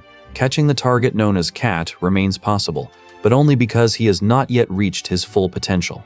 Sun Hu warns that soon even a battalion will not be enough to stop him, compelling the team to accept the mission despite their reservations. The latest victim had intended to send a letter proving his innocence, but he was silenced before he could speak, leading Sun Hu to sneer at the third virtue's cunning. He notes that the third virtue's growth rate is accelerating because he is systematically hunting and consuming pre-awakeners. To track him, Sun Hu uses his influence as a major stakeholder in Gold Online to pull server logs from the messaging service the target exploits. He discovers that the enemy is creating chat rooms specifically designed to lure in unsuspecting pre-awakeners. Sun Hu orders his team to conduct surveillance on the potential victims, fearing the target will approach them to expand his power. He emphasizes the need for a structured mercenary group to combat the threat, brushing off concerns about preparation because the cost is irrelevant to his ultimate goals. Absolute obedience is demanded of his subordinates, silencing their questions so they can focus entirely on the looming danger. He promises to provide all necessary resources through his trust company, forcing his allies to remain focused under the immense pressure of the hunt. After concluding his business in the United States, Sun Hu reviews his progress while traveling back to his headquarters. A smile of satisfaction crosses his face, having officially secured the top spot in the 1998 World Asset Manager rankings with $59 billion. This global success is interrupted by an arrogant passenger berating a flight attendant, his screams echoing through the cabin as he demands special treatment. He threatens the crew with execution upon arrival in Korea, forcing a cowering subordinate to offer frantic, nervous apologies in his wake. Sun Hu narrows his eyes as the man continues to boast about his social standing, leaning in to whisper a promise of a slow, agonizing death that silences the passenger instantly. The man suddenly collapses in the aisle, his body racked by a seizure as he reaches out to seize Sun Hu's hand in a desperate, jarring tremor. Sun Hu recalls repurposing Odin's Wrath as a makeshift defibrillator to save Yan He, a dangerous technique he now channels to stabilize the passenger's erratic heart. As the man lies unconscious, Sun Hu maintains his cold, lethal focus, acutely aware that the first evil's rigged game continues to manifest in every corner of his life. Back home, Yeonhee greets him with 11 bronze boxes, having pooled her hard-earned dungeon points to open them together. She insists on the shared ritual to prevent any potential contractual misunderstandings, leaving Sunhoo to marvel at the rare, unflinching honesty she brings to their partnership. Yeonhee dances with excitement as she pries the containers open, her joy peaking when she reveals the dagger of the clown. Sunhoo stares at the blade in shock, instantly recognizing the anomaly as a direct threat capable of unraveling his carefully laid plans. This F-rank dagger inflicts randomized negative effects, and he realizes it serves as the third virtue's primary tool for chaos. He concludes that this weapon is the secret behind his enemy's ability to apply curses without being an empath, effectively acting as a bug within the system. Sunhoo carefully weighs the extreme risk of item strengthening, where any failure guarantees the weapon's total destruction, as he prepares a countermeasure against the third virtue. He channels power through his relic, resolved to dismantle every threat in this rigged world. Because only the third virtue could strengthen such an item to S-rank, Sunhoo watches the blade with a chill, knowing the obsession required for such a task. He turns his gaze toward the man across from him, his voice dropping to a cold warning that he is not a man who likes to repeat himself. An elderly man beams with delight at finally meeting the fabled Lord of Wealth, though Sunhoo humbly asks him to drop the formal titles. Boasting that Janil's landholdings are vast enough to stretch from Seoul to Busan, the man watches Sunhoo, who remains contemplative and somber. The elder offers a drink as atonement, but Sunhoo rejects the title of Lord of Wealth. He admits his own wealth is insignificant compared to the chairman. Yet the old man remains suspicious, insisting that no one at the executive meeting dares challenge Director Park. Director Park leans in, requesting that the Hansel Bakery share in the General Group be freed up to consolidate his control. The old man offers $100 million for the controlling interest in the Hansel Group. After learning of a $154 million offer from the Daehyun Group, the man confronts Sunhoo, calling him a monster for his relentless reach. Sunhoo questions why he wouldn't claim what is rightfully his before turning to excuse himself and return to his office. While the man attempts to persuade him with more money, insisting that free cash is the only way to live safely, Park simply acknowledges the advice with a smirk. As Park departs, the old man calls out to him urgently, his voice tinged with desperation to maintain their connection. Sunhoo steps into his car, contemplating the nature of those who create, break, and enforce the rules of this world. He sighs, wondering if the world would truly change if he died, while his mind shifts to his next move. Rejecting millions in bribes brings him an electrifying, refreshing feeling, confirming that his partnership with Janil was the right decision. Later, an associate struggles to find words when the president suddenly postpones their accounts meeting and orders everyone to go home. Confused, the associate agrees to meet tomorrow, wondering why she would cancel a session she previously prioritized even over an invitation from the Blue House. Sunhoo freezes, his eyes widening in sudden, sharp realization as the president's inexplicable behavior signals a deeper, hidden shift in their plans. He reflects on the bitter taste of capitalism, while the woman beside him stares in shock, and the associate screams in pure frustration at the sudden cancellation. Dismissing the decorative weapons as mere toys, he turns to Jamie to demand a status update on their corporate investments, noting the media's heavy censorship of Janil. A man in a suit hands him a folder, explaining that their rapid success in the S-rank dungeon was no accident, while a mysterious woman offers him a knowing smile.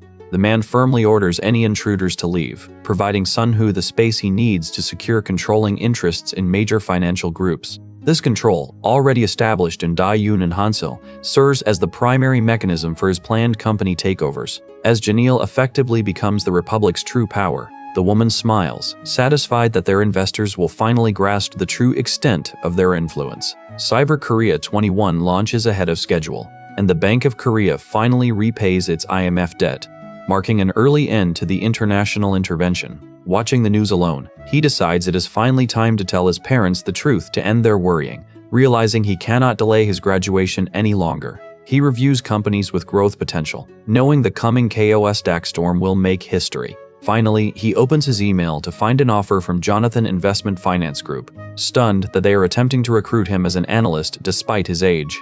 Sunhoo considers the year since his father opened his trading account, wondering if his success as a high school senior is truly perceived as genius rather than the result of his hidden, calculated efforts. He weighs the personal freedom that will finally be within his grasp once he dismantles his rival, signaling his readiness to step out from his current life. When his father probes his uncharacteristic behavior, Na Sun-hoo offers a quiet apology, only for his father to dismiss it by noting he has always been a uniquely gifted child. His father waves away the apology, instead expressing deep regret for the time he missed during his son's formative years. Patting his head with a gentle smile, his father admits his own failures as a parent before pulling him into a firm embrace. Recognizing that his son is already matured, he urges Na Sun-hoo to pursue his ambitions on the global stage. Apologizing for his lack of support, while Sun-hoo reassures him that his presence alone was enough. Though they share this rare emotional moment, his father chuckles, noting that his son remains as stubborn as he has always been. His mother joins the quiet scene, reminiscing about his brief time in Taekwondo where everyone once predicted he would reach the national stage. She speaks with genuine joy about him finding his own way, and he promises to continue his work without causing them any further worry. With these family matters finally settled, he makes his way to the office, where a colleague immediately notices a strange shift in his demeanor. Startled, he denies using any special abilities to mask his mood, though he eventually concedes that a major personal burden has been lifted. Transitioning to business, he asks for the status of his previous inquiry, and his associate confirms that the explorer trait made gathering the intelligence seamless. Outside, torrential rain begins to soak the forest as he stands in the dark, silently steeling himself for his next move in the rigged game. He slips into the rainy night, gliding through the dark forest as he initiates the mission. Peering downward, he realizes the individual waiting below has not changed in the slightest. Two cloaked figures emerge after a hesitant farewell, suddenly encountering something unexpected amidst the storm. This is precisely why he had to wait until his third year of high school to proceed with this plan. Movements of other awakeners have surged everywhere, reaching far beyond the reach of the first evil. He questions whether multiple threats are converging, wondering if others like them are operating here. Preparing his glowing blade, he remains wary of the potential danger lurking within the rain. He worries that he has not yet taught his companion to be cautious of pre-awakeners.